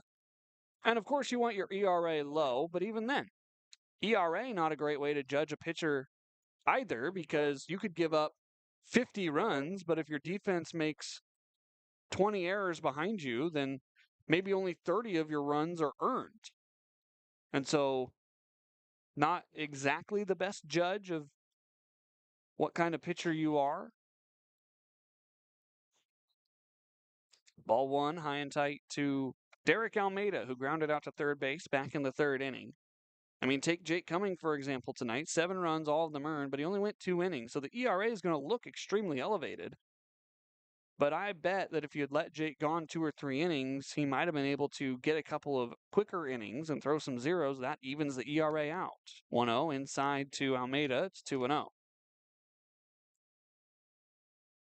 And so Jake is certainly in line for the loss right now, giving up the first 7 runs of the game. And that one is a justified loss. But if you ask Jake, he was doing probably what he wanted to do by throwing strikes. Almeida sends one down the right field line. This is tailing to the Pippins bullpen, and it is foul. It's 2-1. It was just one of those nights where it seems like every bit of contact that Jake got ended up as a hit versus an out.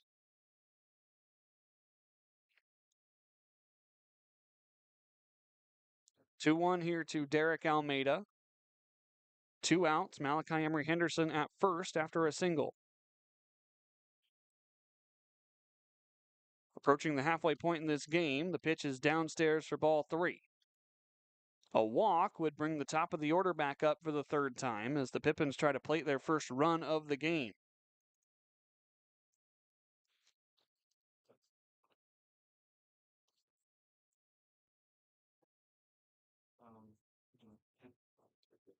Owens set at the belt. Takes a deep breath.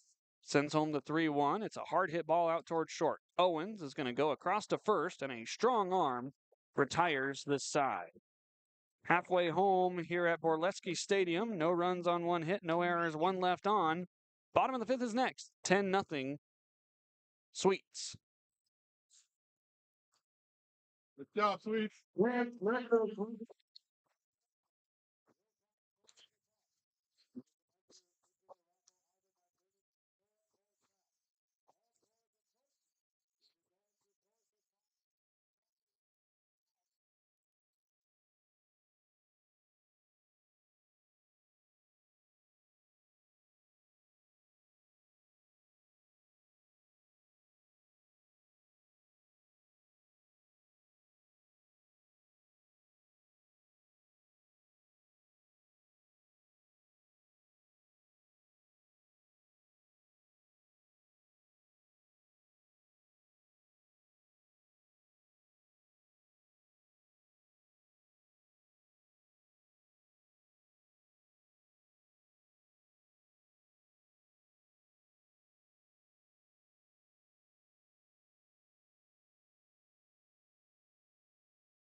Bottom of the fifth inning here at Borleske Stadium in Walla Walla, Washington.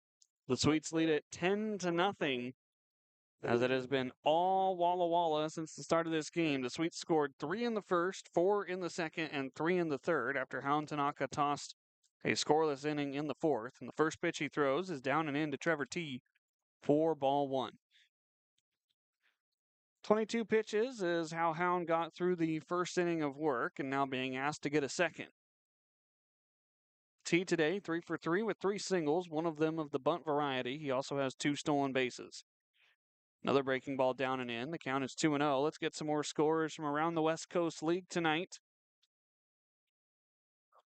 Final score again in Bellingham, as the lefties took down the Bells, and T takes this out to right. It's a rocket. Malachi is going to not get there as it bounces into the short wall by the picnic porch. Digging around second on his way to third is T. The ball gets away. Tanaka backing it up, though. And so it's a leadoff triple for Trevor T to start the fifth inning.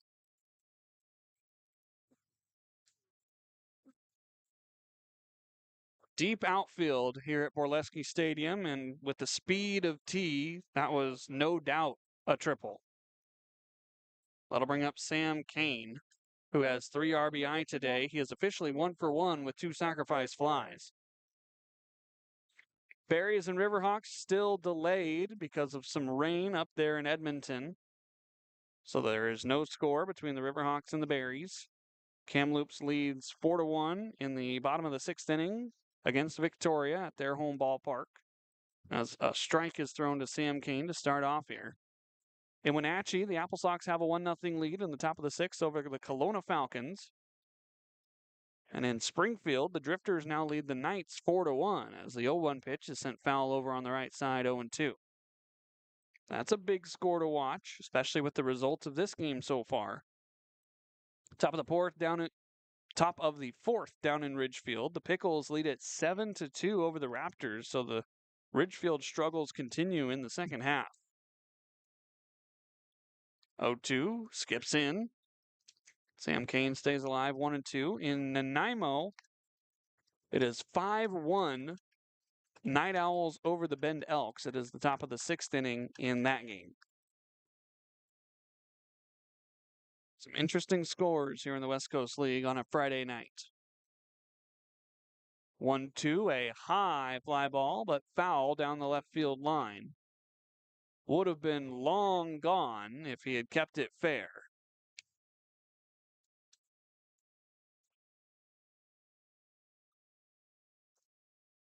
The count still 1-2.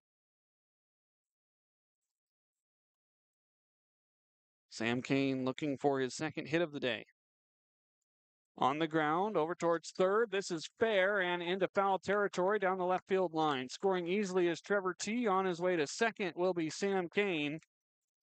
A leadoff triple by T and now a double by Kane, and the Sweets extend the lead to 11-0. A perfect chopper, one hop inside the bag. Make it now 4 RBI for Sam Kane tonight. Royce Hale is 2 for 3. He's got 3 RBI. Single, double, reached on an error.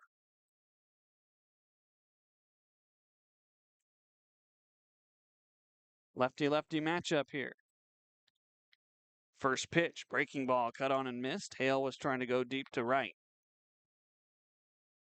The giant American flag in straightaway center field has gone completely limp, but the temperature has settled down just a touch.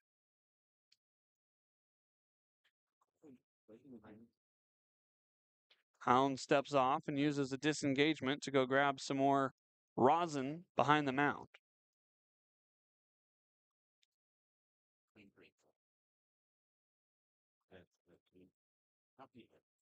Inside out swing, foul territory. Derek lays out and he makes a catch. What a play at the hot corner by Almeida, and he steals out number 1 here in the fifth.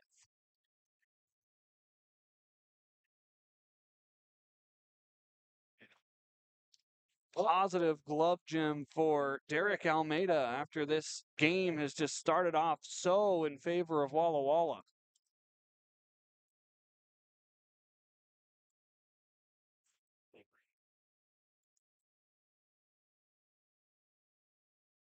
"86 degrees now here in Walla Walla. Wind registering at 3 miles an hour, so not even enough to really feel. As the first pitch to Ethan Buckley misses down and in, ball one. Probably going to be a nice night. Low expected of 60 with mostly clear skies, so it'll be a good night to enjoy the fire pit at the hotel.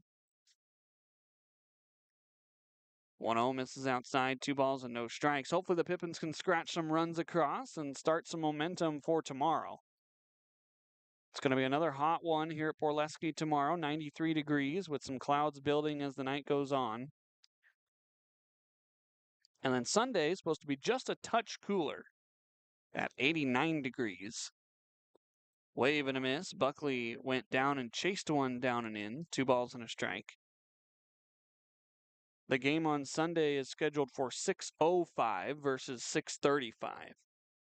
And so we'll have just a little bit earlier arrival time back in Yakima than if we were playing a 6:35 game. 2-1. Buckley right over the head of Tanaka and into center field. Stopping at third will be Kane. It'll be runners at the corners as Buckley nearly took the top off of Hound Tanaka.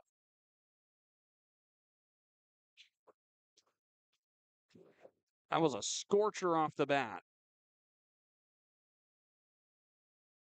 Still 11-0 with only 1 out. The Sweets are threatening yet again. Here's Ronan Schofield. What I'm not looking forward to is Tuesday in this part of the country. High temperatures expected near 100 degrees. Breaking ball starts off Schofield, lefty-lefty for strike one. I have not checked the temperature for Yakima, but they're usually not too different. 0-1, down and away with a breaking ball. It's 1-1. Let's just do that right now, shall we? Yakima temperature expected on Tuesday, 97 and sunny. It is going to be warm. 1-1. That's a strike right at the top of the zone. 1-2. Hound went with the fastball.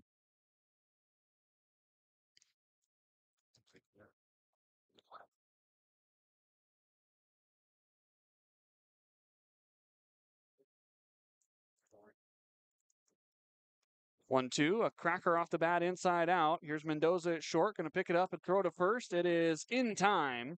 A run comes home to score. Sam Kane makes it 12-0 Sweets, though. RBI ground out for Ronan Schofield. And there are 2 away here in the 5th. Moving up to second is Ethan Buckley.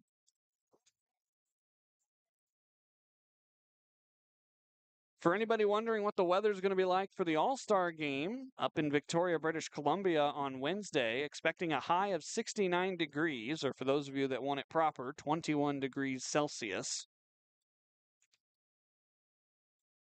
First pitch breaking ball to Kyler Bittner is down low for ball one. Should be a enjoyable day up there in Victoria. Some cloud cover and maybe a slight rain shower that passes through. 1-0, nearly clipped Buckner on the belt, or Bittner rather, and it's 2-0. So for the 4 Pippins All-Stars and the 5 Sweets All-Stars and everybody else who made it to that game, should be a fairly enjoyable one temperature-wise. 2-0, fastball right at the top of the zone for strike one. Humidity is going to be up there in Victoria. 62% is the early forecast. Go 2-5. And a chance of rain at about 10%. 2-1. Bittner watches one down low. It's 3 balls and a strike. Austin Owens waiting on deck. This Walla Walla lineup almost treating it like batting practice. This is the fourth trip through the order. We're in the fifth inning.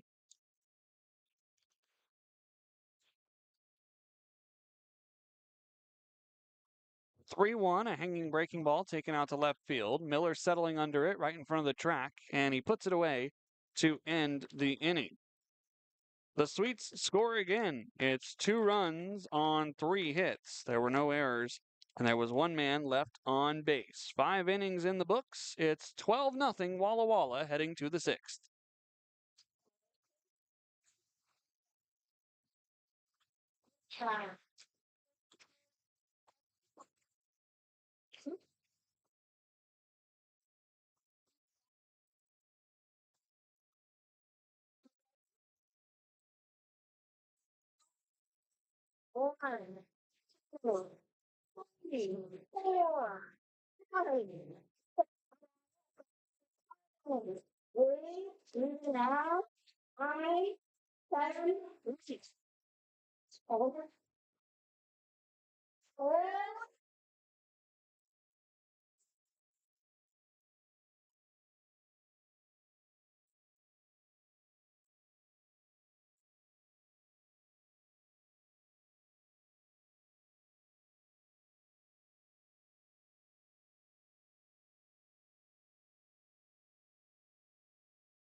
Top of the 6th inning here at Borleske Stadium in Walla Walla, Washington. Glad you're with us on your Friday night.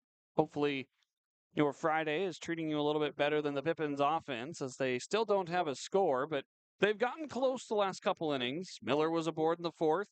Emery Henderson was aboard in the 5th. Just looking for 1 or 2 hits back-to-back to kind of jumpstart the offense this weekend after a very successful homestand against the Ridgefield Raptors. First pitch to Alexander Mendoza Jr. is taken for a strike right on the top of the zone. It's 0-1. AJ's 0 for 2 today, ground out in the 1st and a strikeout in the 3rd. Now time going to be called here as a baseball came all the way from the Pippins bullpen by the foul pole towards their dugout here on the first base side. There's no protective backstop or anything to keep any balls from getting away from catchers. 0-1. Mendoza fouls this at the plate. It's 0-2. Here. Trying to shake out his foot just a little bit. He got it off the protective guard that he wears on his right foot, standing in that left-hand batter's box. Mendoza had 3 hits in his first 3 at-bats with the Pippins, helping Yakima Valley win Game 1 of that series against Ridgefield 10-4.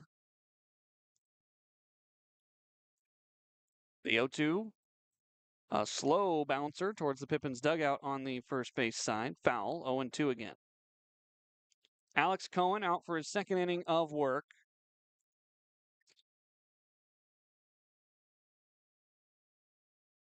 He gave up a leadoff single to Malachi Emery Henderson in the 5th inning, but then got a flyout, strikeout, and a ground out to get out of the side. He steps off. He needs a second to regather his thoughts. And now he digs back in against AJ Mendoza. Pippins 5-1 to start the second half, a game over 500 overall, as the 0-2 is a breaking ball upstairs to give ball 1 to AJ.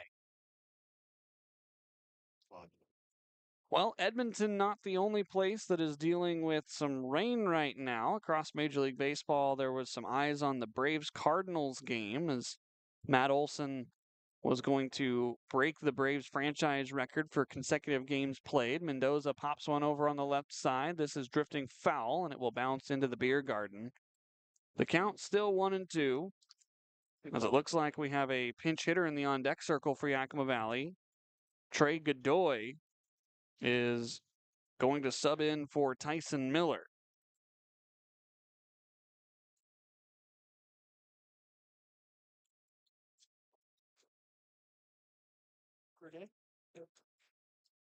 Still 1-2. Mendoza's staying alive for now. The pitch. Shot past Krusty in the third base coaching box and down into the Sweets bullpen. It's still 1-2. There were also some eyes on Chris Sale as the All-Star who just seems to age like a fine wine was expected to climb the strikeouts list for the Atlanta Braves.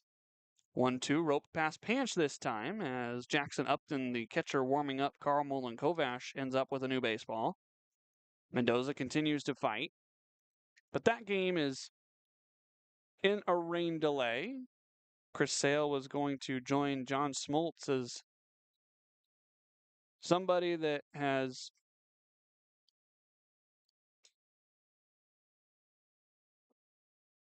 had a low ERA against the Cardinals.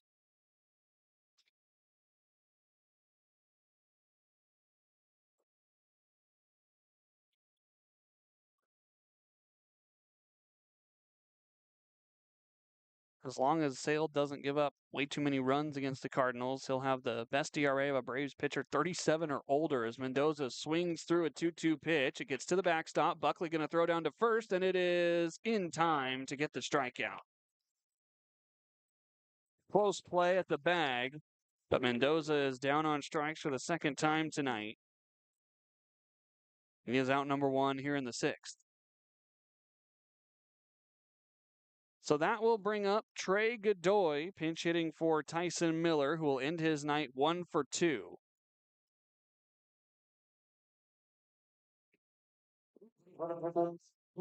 Godoy from UCLA. Chance to sub Trey in here in a 12-0 game and get some action. Trey only saw action in one of the 3 games against the Ridgefield Raptors. First pitch to Trey is just a bit upstairs, 1 ball and no strikes. And before that, for Godoy, he did not see the field down in Bend. So Coach Crustangel taking out Tyson Miller, who's been with the team since the start of the summer, to put in Trey Godoy, who joined a couple weeks later as the breaking ball misses high 2-0. I wouldn't be surprised if that's the only substitution that Coach Crustangel makes. But he has surprised me in the past before. 2-0, cracked on the ground out towards second. Bittner gets a friendly roll, and that is out number 2 on to first. So here comes Nick Velasquez. Nick 1 for 2 today. Stole a bag back in the first, was left stranded at second base. Pippins tonight, barring a 12-run comeback, are in danger of falling back to 500 at 17-17 on the season. Certainly much better than last year's mark at this point in the year. Pippins only won 14 games overall. First pitch, a breaking ball, just a touch outside from Alex Cohen. 1 ball and no strikes to the left-handed hitting Nick Velasquez. And so it's already a success in the eyes of the win column if you're Yakima Valley. Fan support has been great at home. 1-0, fastball stuck on the outer black, 1-1. But the Pippins looking to do something that they haven't done for quite a few years. Make the playoffs. Last qualified for postseason play in 21, which was the resumption year and the first year that Coach Crustangel was the head man of the Pipps. 1-1. Velasquez down the left field line foul right on top of the new clubhouse facility and batting cages put in by Whitman College in the Sweets a couple of years ago. They have indoor hitting facilities down that left field line, and then a little bit farther back, there are clubhouse and office spaces. 1 ball and 2 strikes to Velasquez here in the top of the 6th. Bouncing ball foul over towards the Pippins dugout on the first base side. Still 1-2.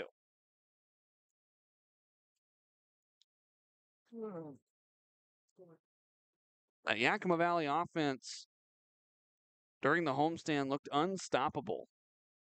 29 runs scored in 3 games.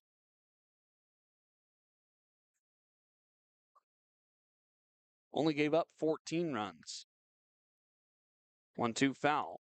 And so the Pippins only giving up 14 runs on the homestand. They've given up 12 tonight. That's how quickly this game of baseball can change on you in the span of 24 hours.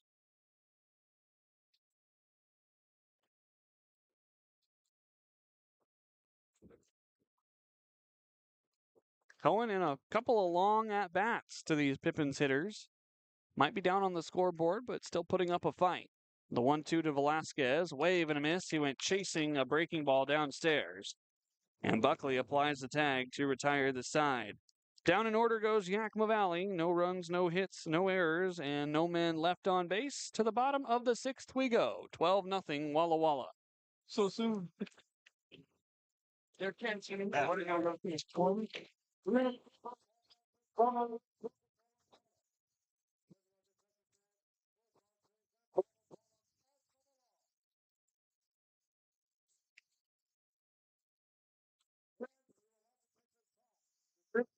Going to talk to them tonight.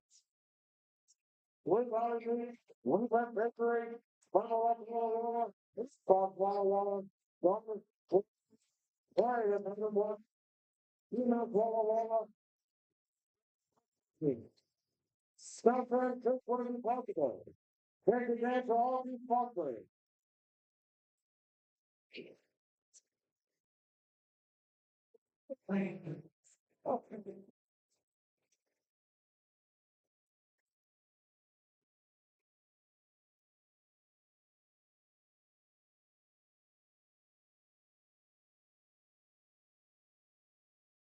But I can't rivalry.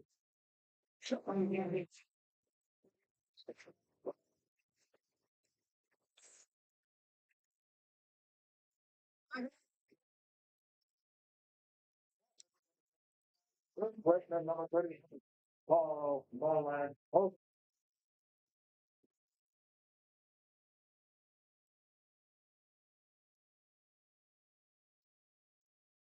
Bottom of the 6th inning here at Borleske Stadium, and Carl Kovash returning to his, quote, home mound, the Whitman Blue, who spent all spring playing home games here at Borleske, now pitching as a visitor as the Pippins trail 12-0. Kovash going to face 8, 9, and 1 in the Walla Walla order. After Hound Tanaka goes 2 innings, giving up 2 runs on 4 hits, 1 walk, and 1 strikeout. Carl last worked for Yakima Valley during the homestand. Coming last night, he went 2/3 of an inning, giving up 1 run on 2 hits as he fires a first pitch strike at the knees to Austin Owens. He did walk 2, and so Carl trying to rebound back to the form he was in against Dubsey and Bent. Gets a swing foul out of play, 0-2 on the right side by Austin Owens. Carl over those 2 games, one of them being non-league, but again, over those 2 games, 6 1/3 innings, giving up 1 hit. He walked 1, he struck out 6. He did not give up a run in those 2 games.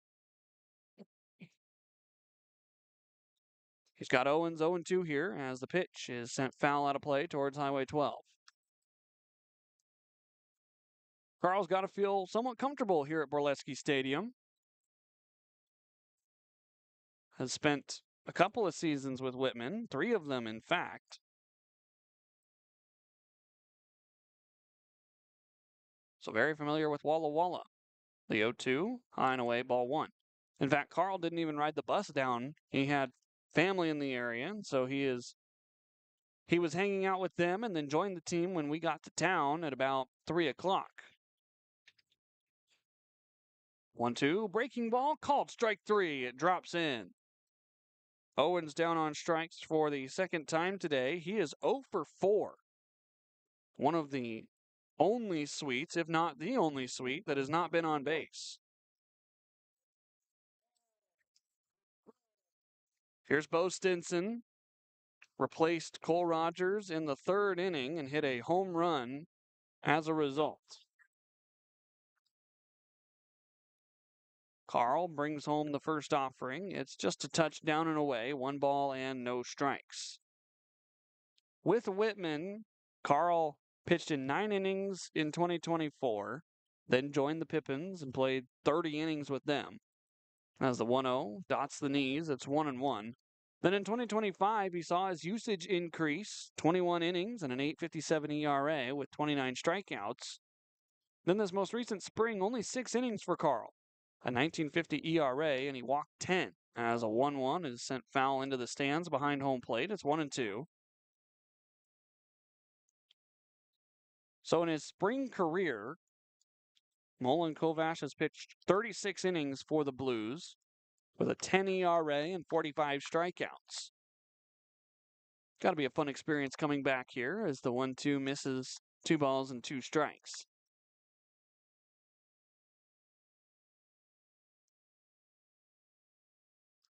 I don't know if he pitched when he was with the Pippins in 24 at this ballpark, as the 2-2 is pulled foul down the left field line.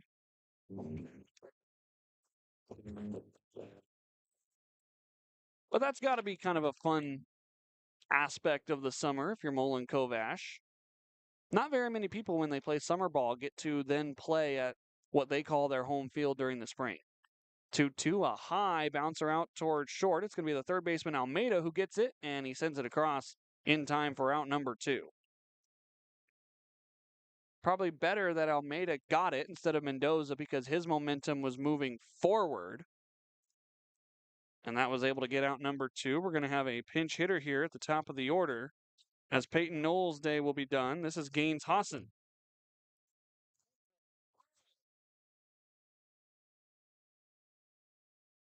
Looks like the bench will start to empty a little bit as Hassan comes into the game.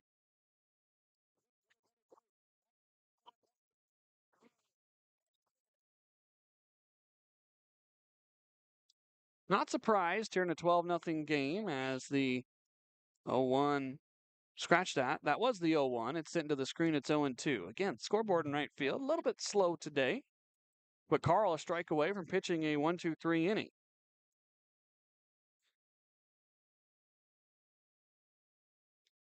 Here it comes from Molen Kovash. Breaking ball off the end of the bat out to right field. Malachi coming in, fighting the twilight sky. He makes the catch. And the Pippins able to get the Sweets down 1, 2, and 3 for the first time tonight. No runs, no hits, no errors, none left on. We go to the late innings. Top of the 7th is next. It's 12-0 Walla Walla.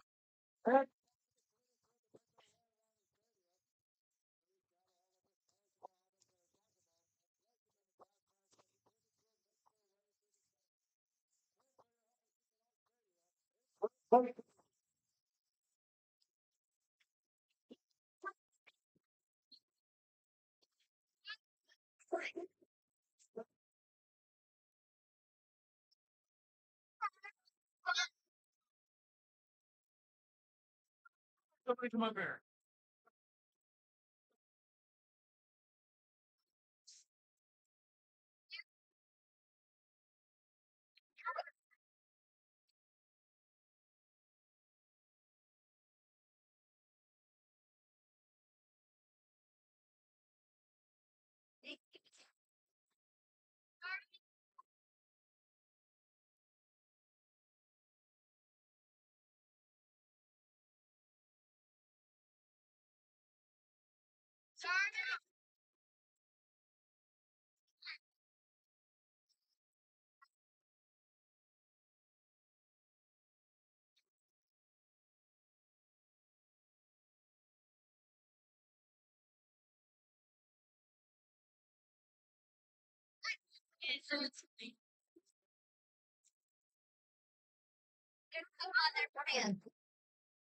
Top of the 7th inning between the Yakima Valley Pippins and the Walla Walla Sweets.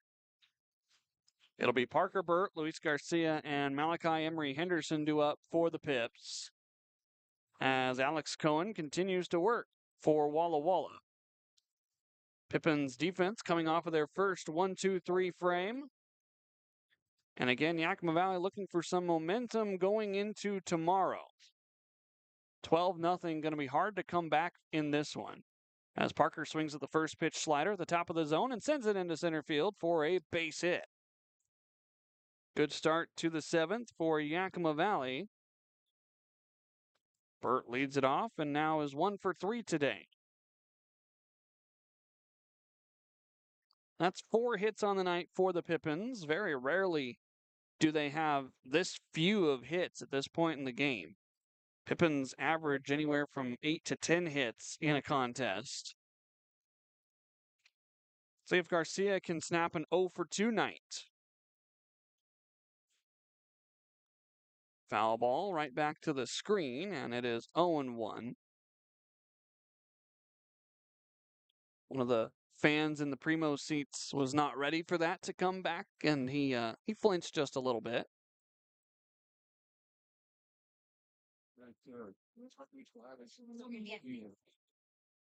0-1, misses down and away. 1 ball and 1 strike.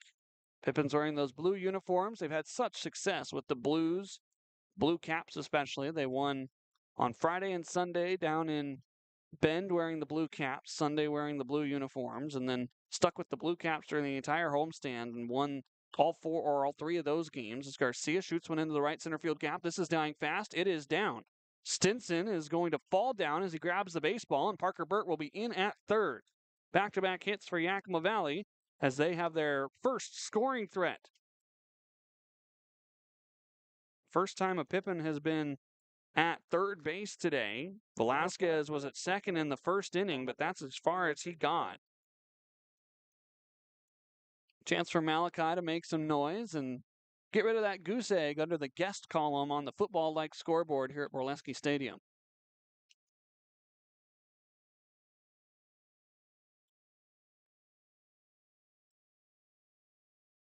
First pitch upstairs to Malachi, who is 1 for 2 today with a single and a strikeout. The scoreboard out in right field is very much a football scoreboard. It has home and guest, home on the left, guest on the right. It's got a football indication as the inning marker. If it's on guest, it's the top of the inning. If it's on home, it's the bottom.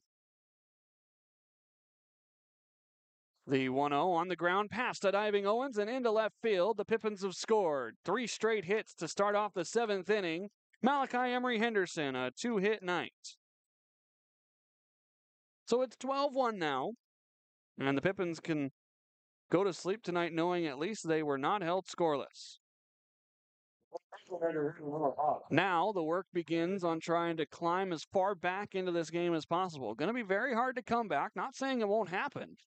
And I certainly hope it does because the Pippins are on a 4-game winning streak. They're feeling pretty good right now. Abel Ramos taking a first pitch just a touch outside. 1 ball and no strikes. But if you can score a few runs here in the 7th and then maybe a couple more in the 8th and the 9th, that kickstarts the rest of the weekend. Ramos today 0 for 2, a ground out and a fly out. The 1-0 is stung deep into center field. Kane was playing in. He has to go back. He's going to reach up and he's going to make the catch. Athletic play in center field, though nobody was covering second base. Alex Cohen grabs the loose ball. The Pippins do not advance. There's out number 1. Brings up Levi Sotomayor.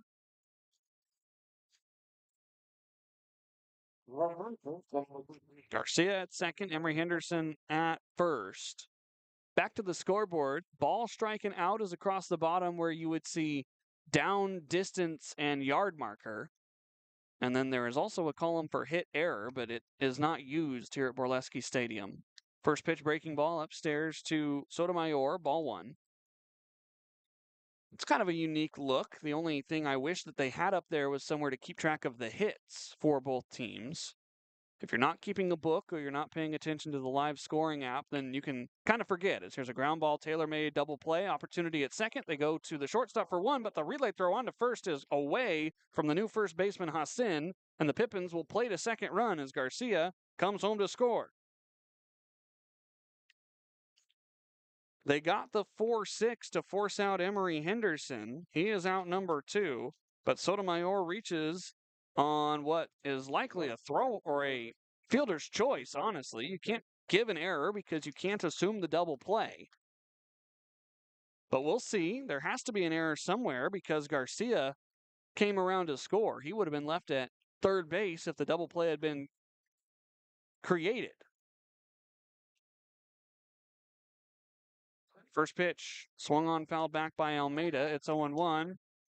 Well, actually, the official scoring comes in, and it says Sotomayor reaches on fielder's choice RBI. Emory Henderson out second, shortstop to second, which that's not how that happened. It was second to short, and then Garcia scoring. Well, I guess that's one way to avoid giving your team an error, as the 0-1 is upstairs, 1 ball and 1 strike. Sotomayor will gladly take the RBI. Again, you can't assume the double play, but you could honestly give an error on the throw to first that scores Garcia. 1-1, shot out of play, foul on the right side. It's 1-2. Almeida is 0 for 2 today. Ground outs to third and to short.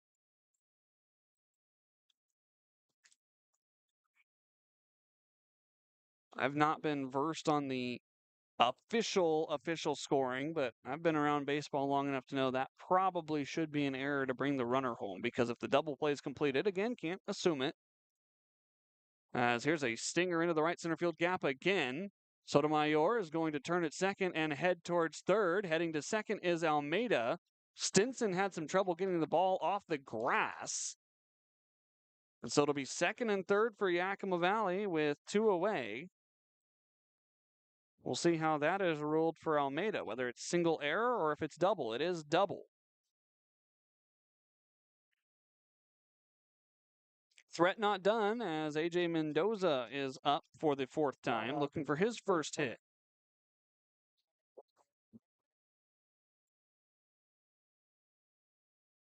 Twelve to 2 the score here in a 10-run ball game. Pippins trailing, but fighting back as the first pitch breaking ball is outside from Alex Cohen. There is a right-handed arm warming up in the Walla Walla Sweets bullpen. Sotomayor at third, Almeida at second after a double. 1-0, a slow tapper out towards the hill. Cohen fields his position, underhand flips to Hassan, and that will end the inning. The Pippins get 2 runs on 4 hits. There were no errors. There were 2 men left on base. It is stretch time here at Borleske. 12 to 2 the score. We'll be right back.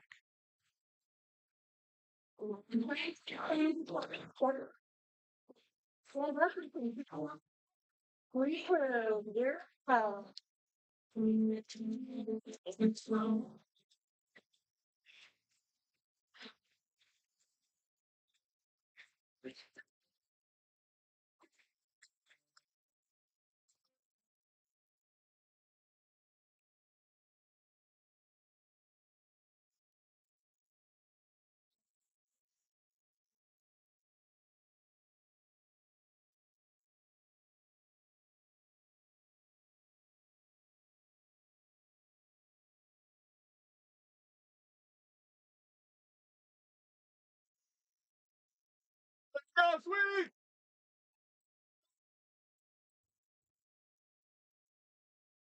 Grand reminder that this series will also be thrillers in the beer garden, worldwide field Slaughterhouse, the whole place beyond.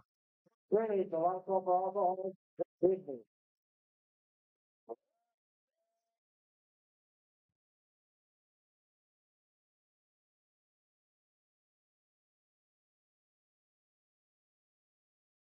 After the stretch here at Borleske Stadium, the Pippins make 1 defensive change. Jackson Upton is now into the game catching for Yakima Valley. That will replace Parker Burt's spot.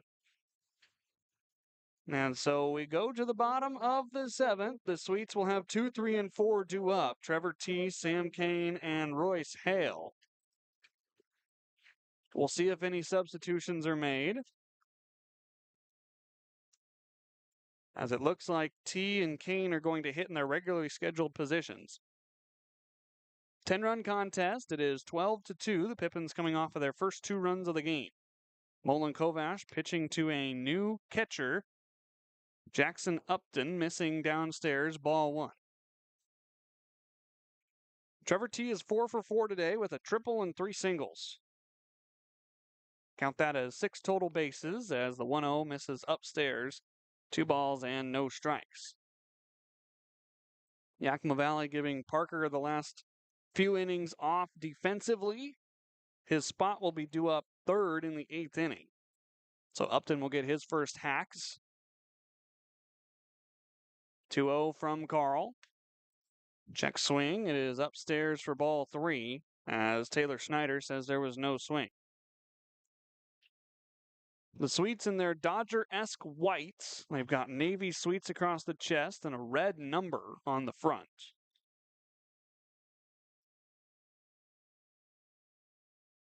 The 3-0 pitch from Carl. He was unable to get the strike on the bottom corner. And it's ball 4 on 4 pitches to Trevor T., who has been on all 5 times tonight.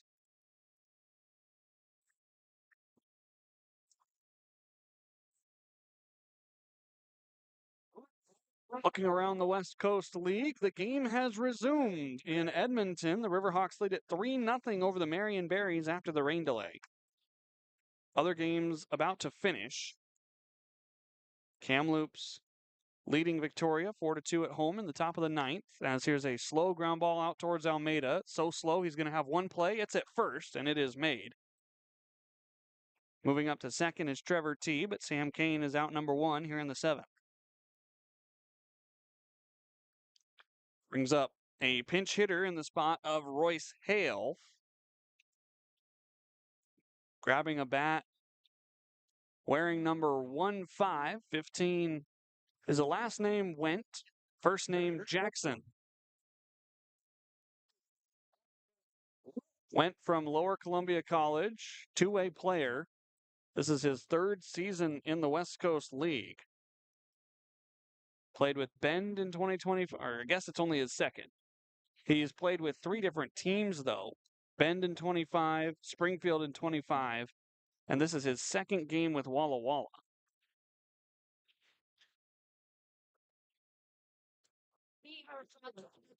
First pitch from Molin Kovash to the pinch hitter is called a strike right at the knees. Went does not have a plate appearance yet for Walla Walla, but he did have 214 of them at Lower Columbia College down in Longview earlier this spring. He was a .270 hitter. 0-1 misses outside, 1 ball and 1 strike. So Went in the designated hitter's spot, also a pitcher. The Sweets have seen him pitch 1 inning so far. He walked 1 in that lone frame. 1-1. There's a strike right at the top of the zone, 1-2. Bryce Reeves calling the balls and strikes. Taylor Schneider in the field, in the seat position right now, with Trevor T. out at second base. Darkness enveloping Walla Walla. The 1-2 pitch is fouled off towards the football grandstand over on my right. As a hitter, Jackson Went only played in 2 games for the Bend Elks in 2025. He had 4 at-bats. He was 0 for 4. Then moved on to the Springfield Drifters. He had 5 hits in 23 at-bats in 9 games, and a 1-2 pitch is cut on and missed on a down-and-away fastball. He is out number 2. Second strikeout for Molin Kovash as he looks to complete a couple of good innings in relief. Ethan Buckley will hit in his regularly scheduled spot. And if he could reach, then it looks like Gunnar Guile will pinch hit for Ronan Schofield.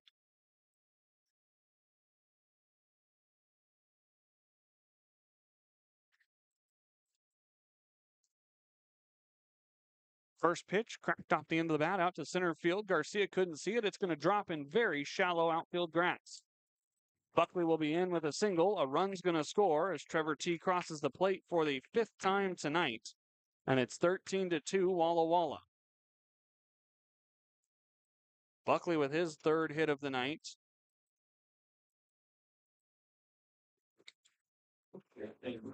And so here is Gunnar Guile.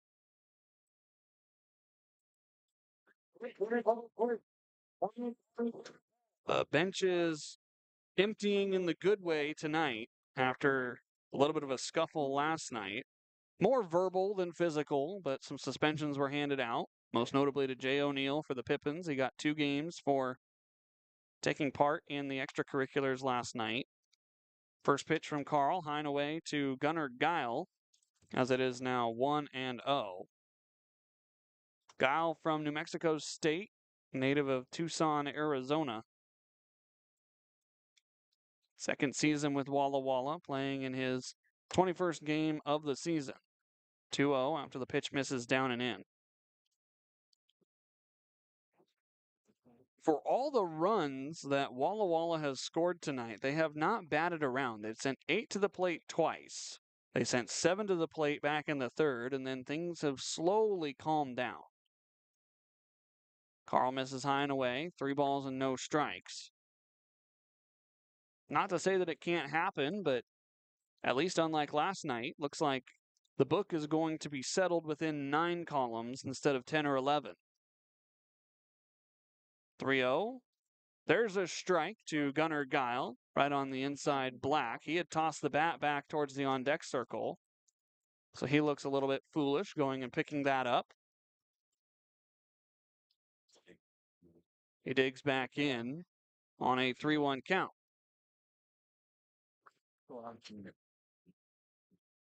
Schofield will finish the day 0 for 2, drawing 2 walks. 3-1 pitch to Guile, fouled back into the netting, and the count runs full. 2 outs on the scoreboard. Ethan Buckley will be running at first on the pitch.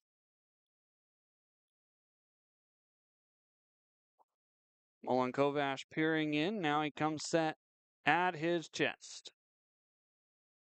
The payoff pitch to Guile is just a touch upstairs, ball 4.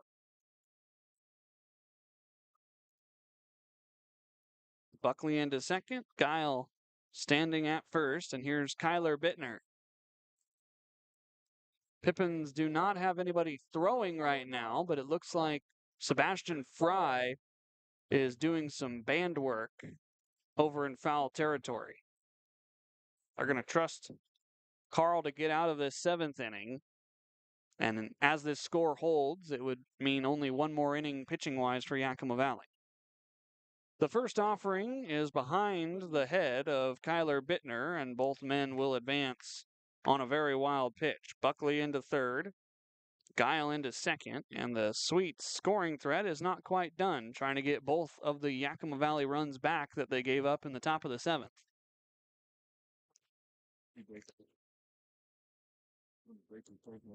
It's past 9 o'clock here in Walla Walla, Washington. Glad you're listening either on YouTube or on Mixler. As the 1-0 is a hard fastball that misses outside, 2 balls and no strikes. I'm Harmon Johnsen, your voice of the Pippins. Night not going the way Yakima Valley wants. There will be 5 more games left in this series. 2 more this weekend, and then the All-Star break.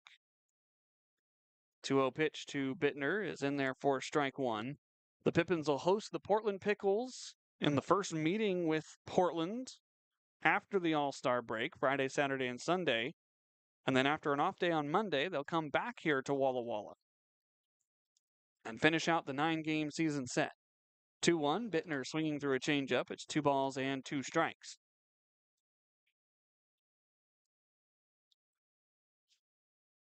It's kind of an interesting way the second half plays out. The Pippins had the opening road trip down in Bend.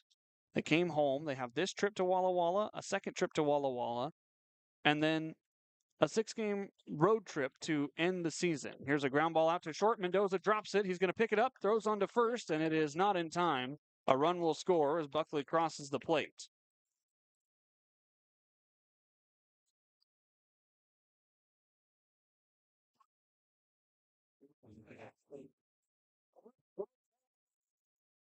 At second base now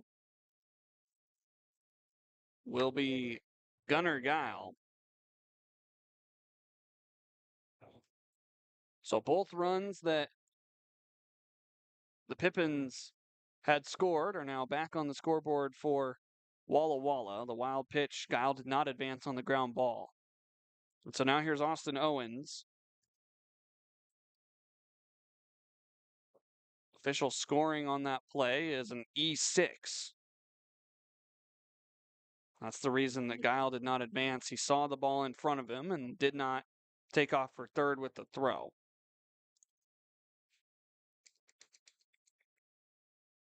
0-1 after the foul ball. Owens takes one high and tight. It's 1 ball and 1 strike. Temperatures continue to cool off here in Walla Walla, Washington. Unfortunately, the Sweets offense has not cooled off as they've put up 2 more runs. They have 14 on the scoreboard. 1-1. The scoring is going to continue as here's a line drive into right field for a base hit.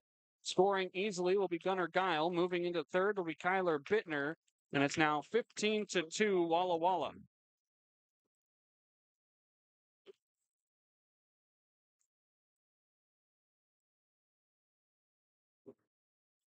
Eighth man to hit in the inning will be Bo Stinson.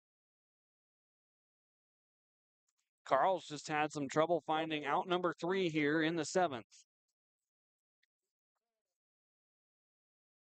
Gaines Hassan is the man on deck. He would be the 9th hitter in the 7th. Maybe my comment about batting around is coming back to bite me a little bit.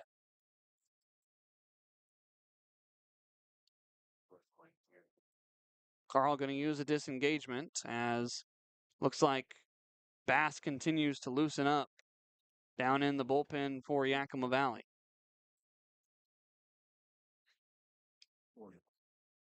First pitch, just a touch upstairs to Bo Stinson, who started his night with a solo home run back in the 3rd and then struck out and grounded out to make him 1 for 3.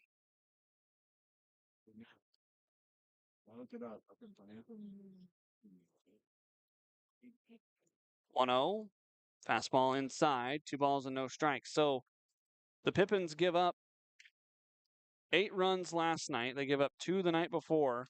They give up 4 the night before that for 14 in 3 games against Ridgefield. They've given up 15 in not even 7 full innings yet here in Walla Walla as Stinson hits a high fly ball to left. Godoy back at the track, out of room. A 3-run bomb for Bo Stinson, his 2nd home run of the night.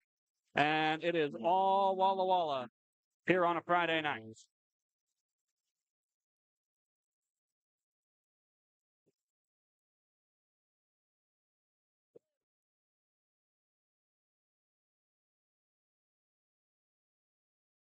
Make it now 18-2. The Sweets leading over the Pippins.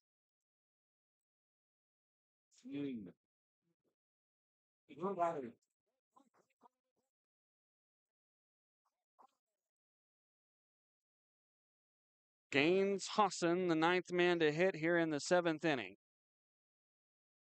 As the first pitch misses high and away for ball 1. Well, the Sweets have been known to score a lot of runs here at Borleske Stadium. They lost a game back on June 17th as a ground ball out to Mendoza. Gets there on 2 hops, strong throw across, and that will end the inning. We'll tell you about the record-breaking score when we get back, but Walla Walla is in control as we head to the 8th, 18-2 over Yakima Valley.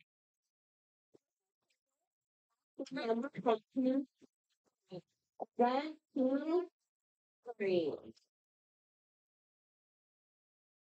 Left here to with 4 new ballrooms, which is down. This time, we'll get a screen out. The last 3 numbers are 2. 1, 2, 1, 3. And next, we have the Spartan time popular. And the last number is 3, 2, 2. 3, 3, 4, 2. One more, the weekend. is 252. 252.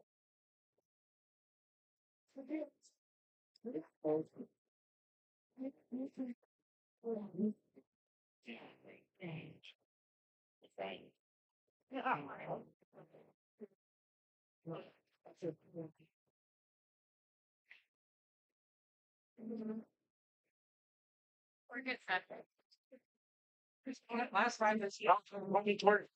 One more for one roller to the right wing. Loading.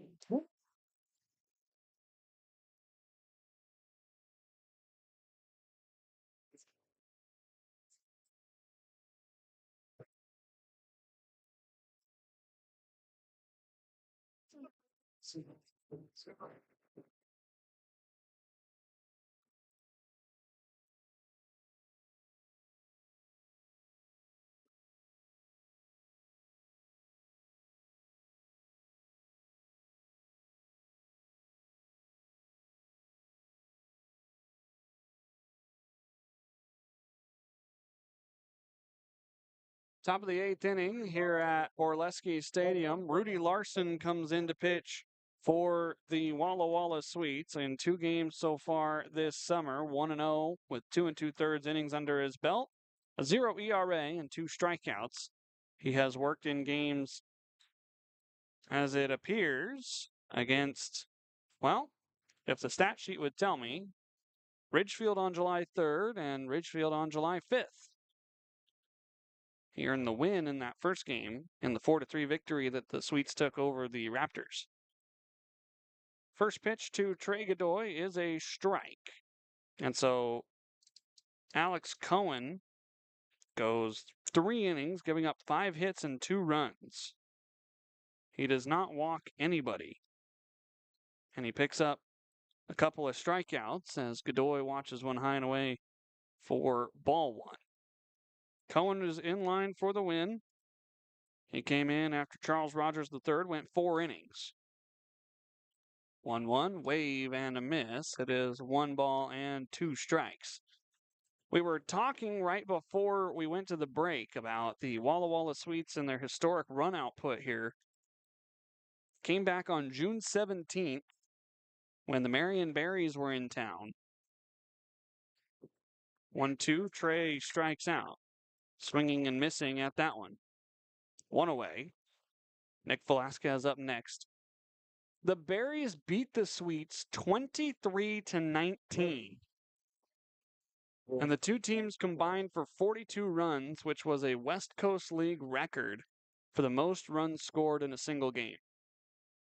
They had 15 runs in the series opener against the Berries. This was game 2 of a series, as Velasquez sees strike 1 on the bottom part of the plate.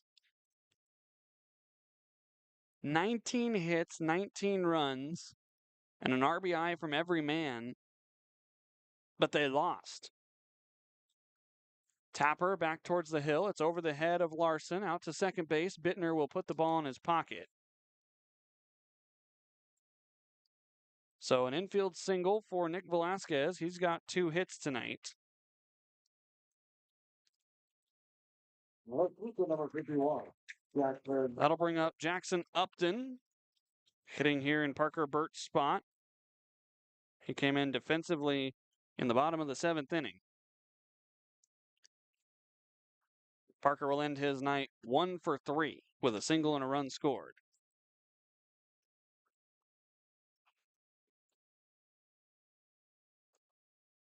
Check swing.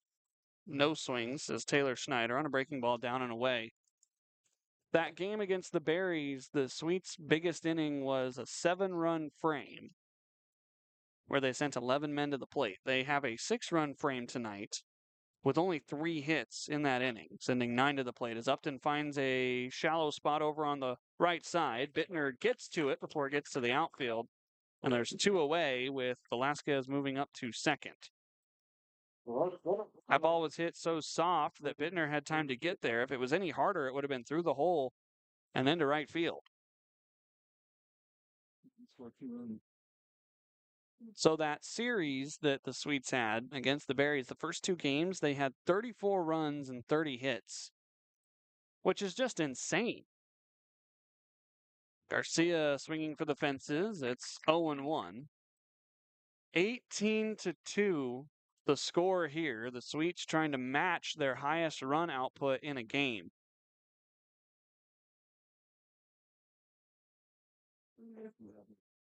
Velasquez standing at second.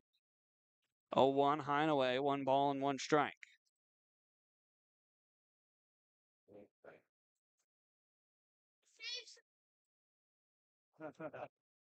Pippins have had their fair share of high-scoring games, but never won this lopsided against them.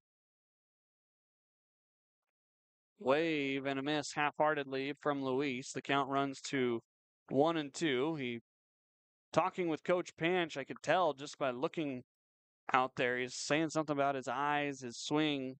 The dugouts are relatively close to the action here at Borleske Stadium. 1-2, a peek back at Velasquez. Pitch down and in, 2 balls and 2 strikes. I mean, you flip through the scorebook and you'll go back to opening night with these two teams. It was 20 runs put out, 11-9, the score in favor of Yakima Valley. 2-2 pitch. Outside, ball 3.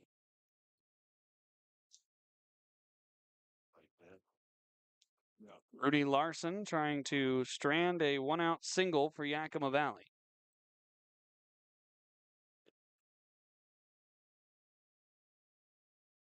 Payoff.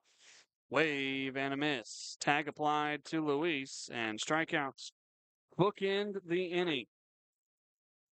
We go to the bottom of the 8th. Last chance for the Sweets to match or break their highest output of runs at home this season.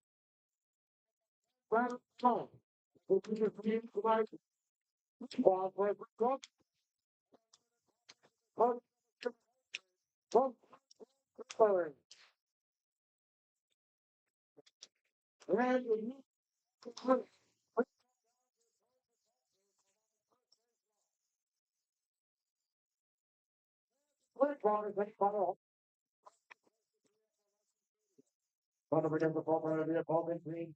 The vote football offers all you things to the end of the 3rd inning. This is Century Park, Central Ball Park Union. You can make your reservations today by calling 509-522 ball. Great Sam King Center, the biggest song of the West Coast Radio Big Center Series for the 2026 West Coast Radio Columbia. Bigger information and also the festivities will be available on the West Coast League website. Winning the Wednesday, July 15th for the 24th George Victoria will be put on St. James, Wichita, Paul Robinson, and Perry Singler.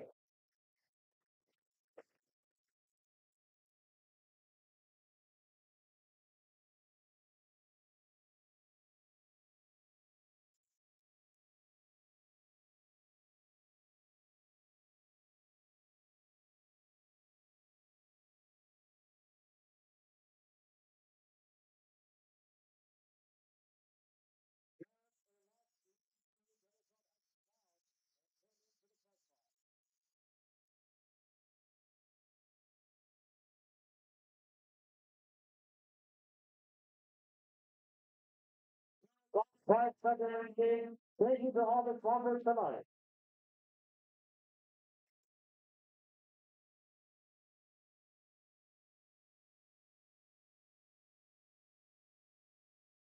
What a good night. Football Monday, call number 3. Go back to clock. Hey,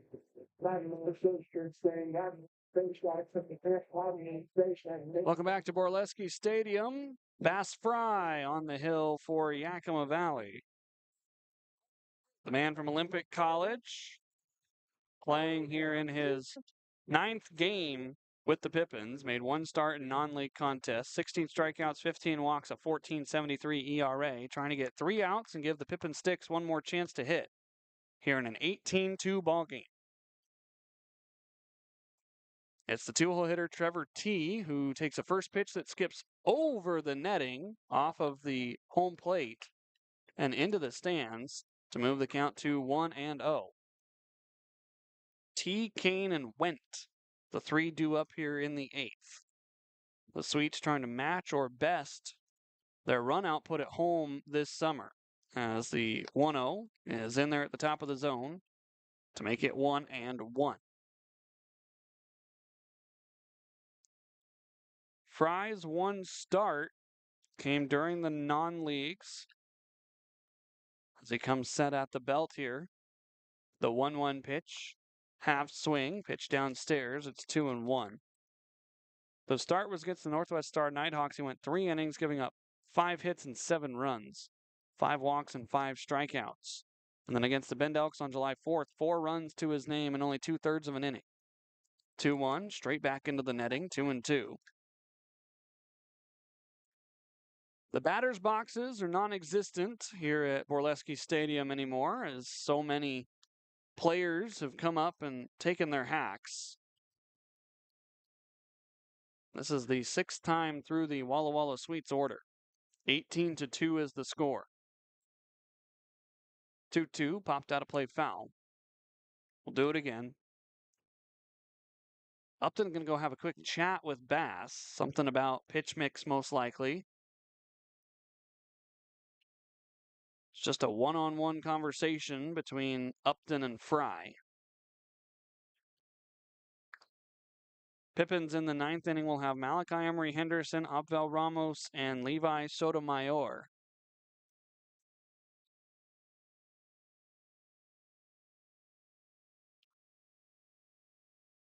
Might see some pinch hitters there, I don't know. Coach Crustangel has used 2 of his 4 bench players available, Trey Godoy and Jackson Upton.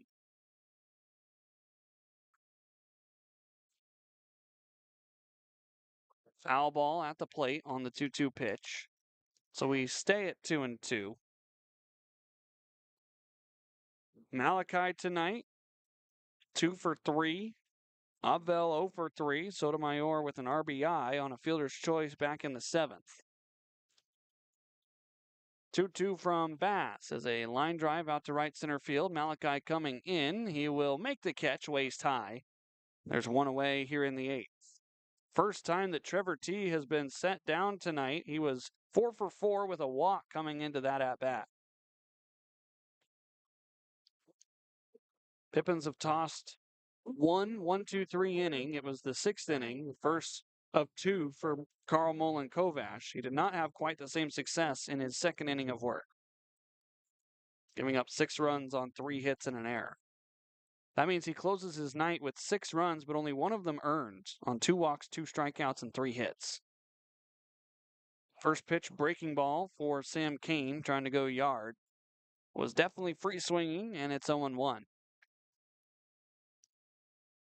Pippins tomorrow, another 6:35 p.m. first pitch here at Borleske Stadium.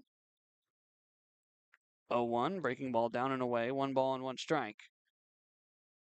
Yakima Valley going to have Luke McGuire on the hill. He's had so much success over the last couple of weeks.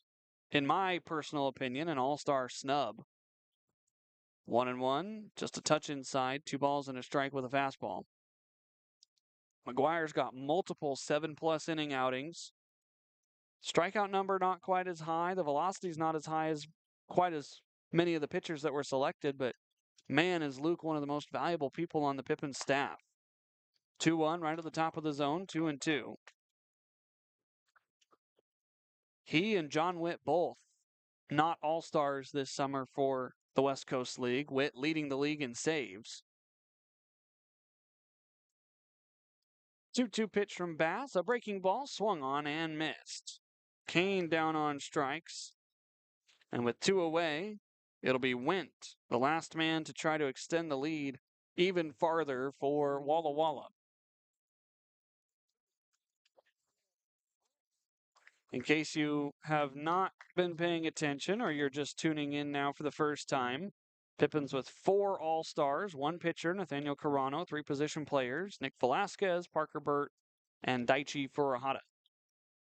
First pitch breaking ball outside to Went. 1 ball and no strikes. Back in the 7th inning when he pinch hit for Royce Hale, he struck out. One of 2 strikeouts for Carl Molenkovac. 1-1 from Bass. In tight with a fastball. 2 balls and no strikes. Ethan Buckley waiting on deck. Nobody warming in the Sweets bullpen. It will likely be Rudy Larson for the final 3 outs. 2-0 on the ground, out towards short. Mendoza gets a friendly roll. He sends it to Levi for out number 3. The Sweets have scored 18 runs tonight, and they're 3 outs away from polishing off a Friday night victory over Yakima Valley. Pippins sticks one more chance when we come back.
Malachi Emery Henderson leads off the top of the 9th inning here at Borleske Stadium. The night has not gone the way Yakima Valley would have wanted as they trail 18-2 heading into this final frame. It is Rudy Larson to try to get the final 3 outs as he goes out of the windup here to Emery Henderson and misses inside, ball 1. Pippins about to fall back to 500 with the loss tonight, 17-17. Emery Henderson free swinging. It's 1-1. The Sweets looking to pick up their 6th victory in the second half and move to 21-16. And if you're Walla Walla, you feel pretty good about yourself tonight because the way the scoreboard is checking out, even a miss by Malachi. The Ridgefield Raptors are down big to the Portland Pickles 13-12. So if you can pick up win number 21 tonight, which it looks like they will, they'll be in first place in the overall standings because Ridgefield will only have 20 wins. 1-2, a chopper foul down the first base line. The count remains 1-2. A lot of final scores in. Springfield beats Corvallis 10-1, so that helps Yakima Valley. Corvallis drops to 18-16. If you could have won, then you'd been tied with Corvallis, but barring a 16-run comeback, that is not going to happen. Breaking ball high and away, 2 balls and 2 strikes. Wenatchee beats Kelowna 2-1. Kamloops beats Victoria 4-2. Edmonton and Marion in the bottom of the 5th inning. It's going to be a late night. They are an hour ahead as well. They're in Mountain Time. It's 10:30 there. 2-2 upstairs, ball 3. Edmonton leads at 3-0 over the Berries in the bottom of the 5th.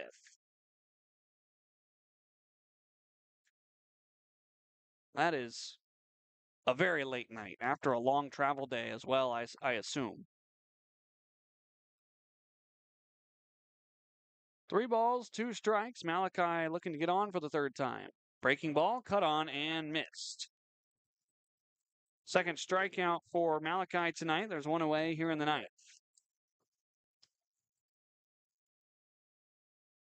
Top of the 9th inning in Nanaimo, the Night Owls about to beat the Bend Elks 8-4. So unless Bend can get 4, then they will be done, and they'll be 1-3 on their Canada road trip on Vancouver Island. Abel Ramos takes ball one, high and away, 1-0. The South is going to be quite a bit more of a gauntlet than the North, it looks like. But the North still very close in their overall standings. Ramos spins out of the way, probably could have taken a pitch and been on base, but it's 2 balls and no strikes. Coming into the day, Wenatchee was 24-9, but Kelowna 21-12, Bellingham 20-13, and then you go down in the middle of the pack, Edmonton 17-15, Nanaimo 19-17, Victoria 16-17, as the 2-0 misses outside for ball 3. There's certainly some races to be had in there after Wenatchee won the first half.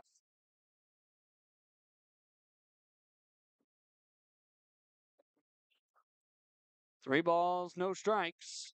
Ramos taking a strike right at the bottom of the zone. The numbers today for Walla Walla, crazy. That's the best way I can describe it. 3-1 pitch to Ramos. Breaking ball high and tight. That is ball 4. And so the Pippins have a 1-out base runner here in the ninth for Levi Sotomayor.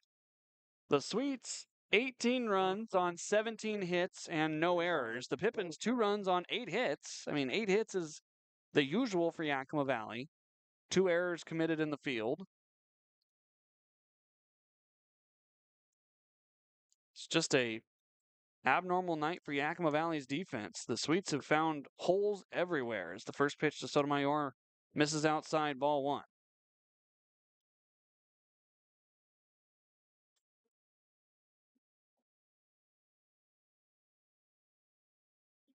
Left-handed stick facing this righty, Rudy Larson, and the pitch rides inside, and that got a piece of Sotomayor, so back-to-back free passes, a walk and then a hit by a pitch.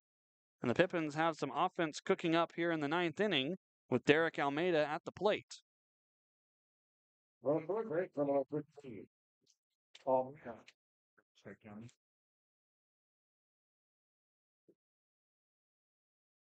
Some standout performances tonight by some of the Sweets, including Trevor T., who's 4 for 5 with 5 runs scored. Pitch upstairs to Almeida, 1-0, and maybe the most impressive night is Bo Stinson coming in cold off the bench in the 3rd inning. After Cole Rogers was hit in the waist area and exited the game, he hit a home run in the 3rd. He hit a 3-run home run in the 7th.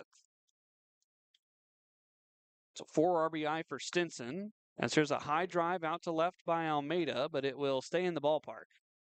Back at the bag is Ramos, but he will stay put. And there's 2 away on the F7, back to the top of the order for Yakima Valley, down to their final outs.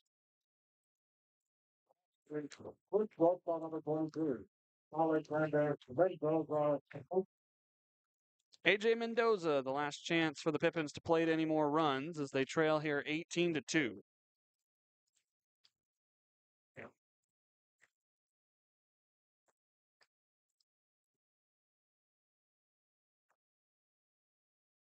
Malachi Emery Henderson had a couple of singles and an RBI as the first pitch breaking ball is in there for strike 1. Mendoza today 0 for 4, trying to change that. Had such a hot start to his Pippins career.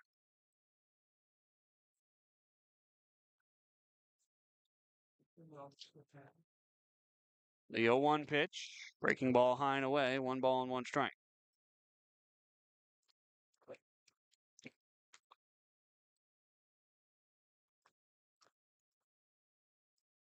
You've got Ramos at second, Sotomayor at first, a walk and a hit by pitch. 1-1.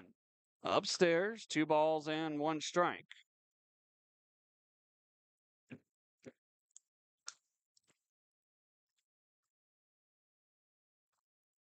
Decent chunk of the crowd is stuck around, but most of them have headed home with the lopsided score. 2-1, high and tight, 3 balls and a strike.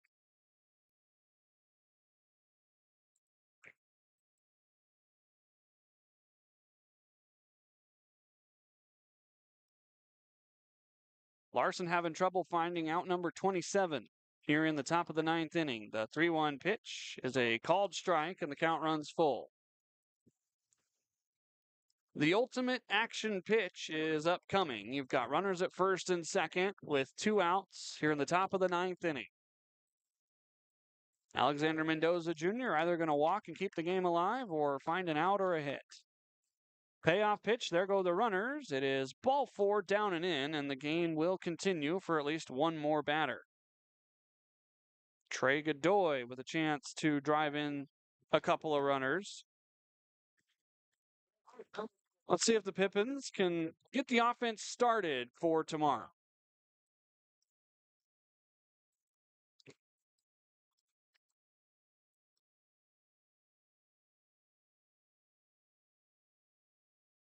Larson going to go out of the full windup with the bases loaded as Godoy takes a first pitch strike, a breaking ball on the outer half.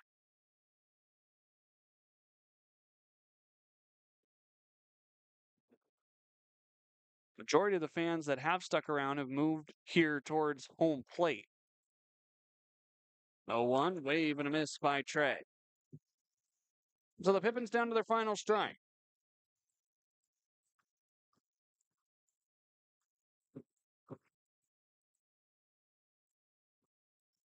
Out of the windup, here comes Larson. Pippin at every base. The 0-2 is popped up behind us here in the press box and out of play.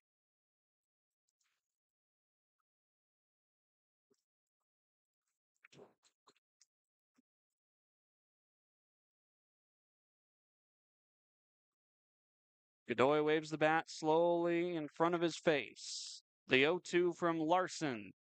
Check swing. This bounces in. Was there a swing? No, it was a hit by pitch, and the Pippins have scored. Godoy wears one, and Larson again struggling to find out number 27.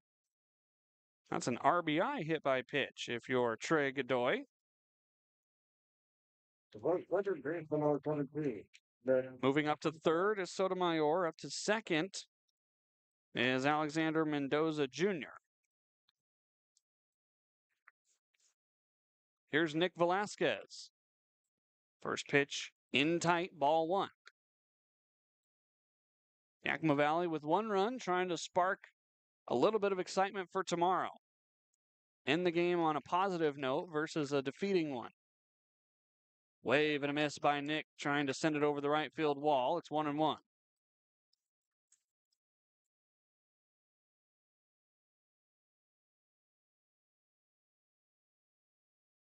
Velasquez, one of the Pippins All-Stars, trying to come through here in a 18-3 moment as he stings one out to center field. Kane settling under it. He says he has it, and the ball game is over.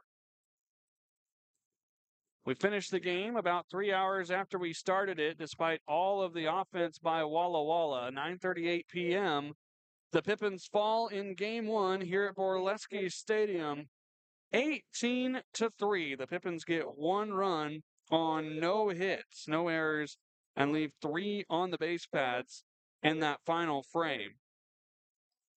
And so it's not the way you want to start the road trip if you're Yakima Valley, but you do get to play tomorrow, and just realize you've been hot the last week or so, and tonight does not define how the trip has to go. The win going to go to Cohen, pitching 3 innings out of the bullpen. The loss going to go to Jake Cumming. He is now 1-5 on the summer.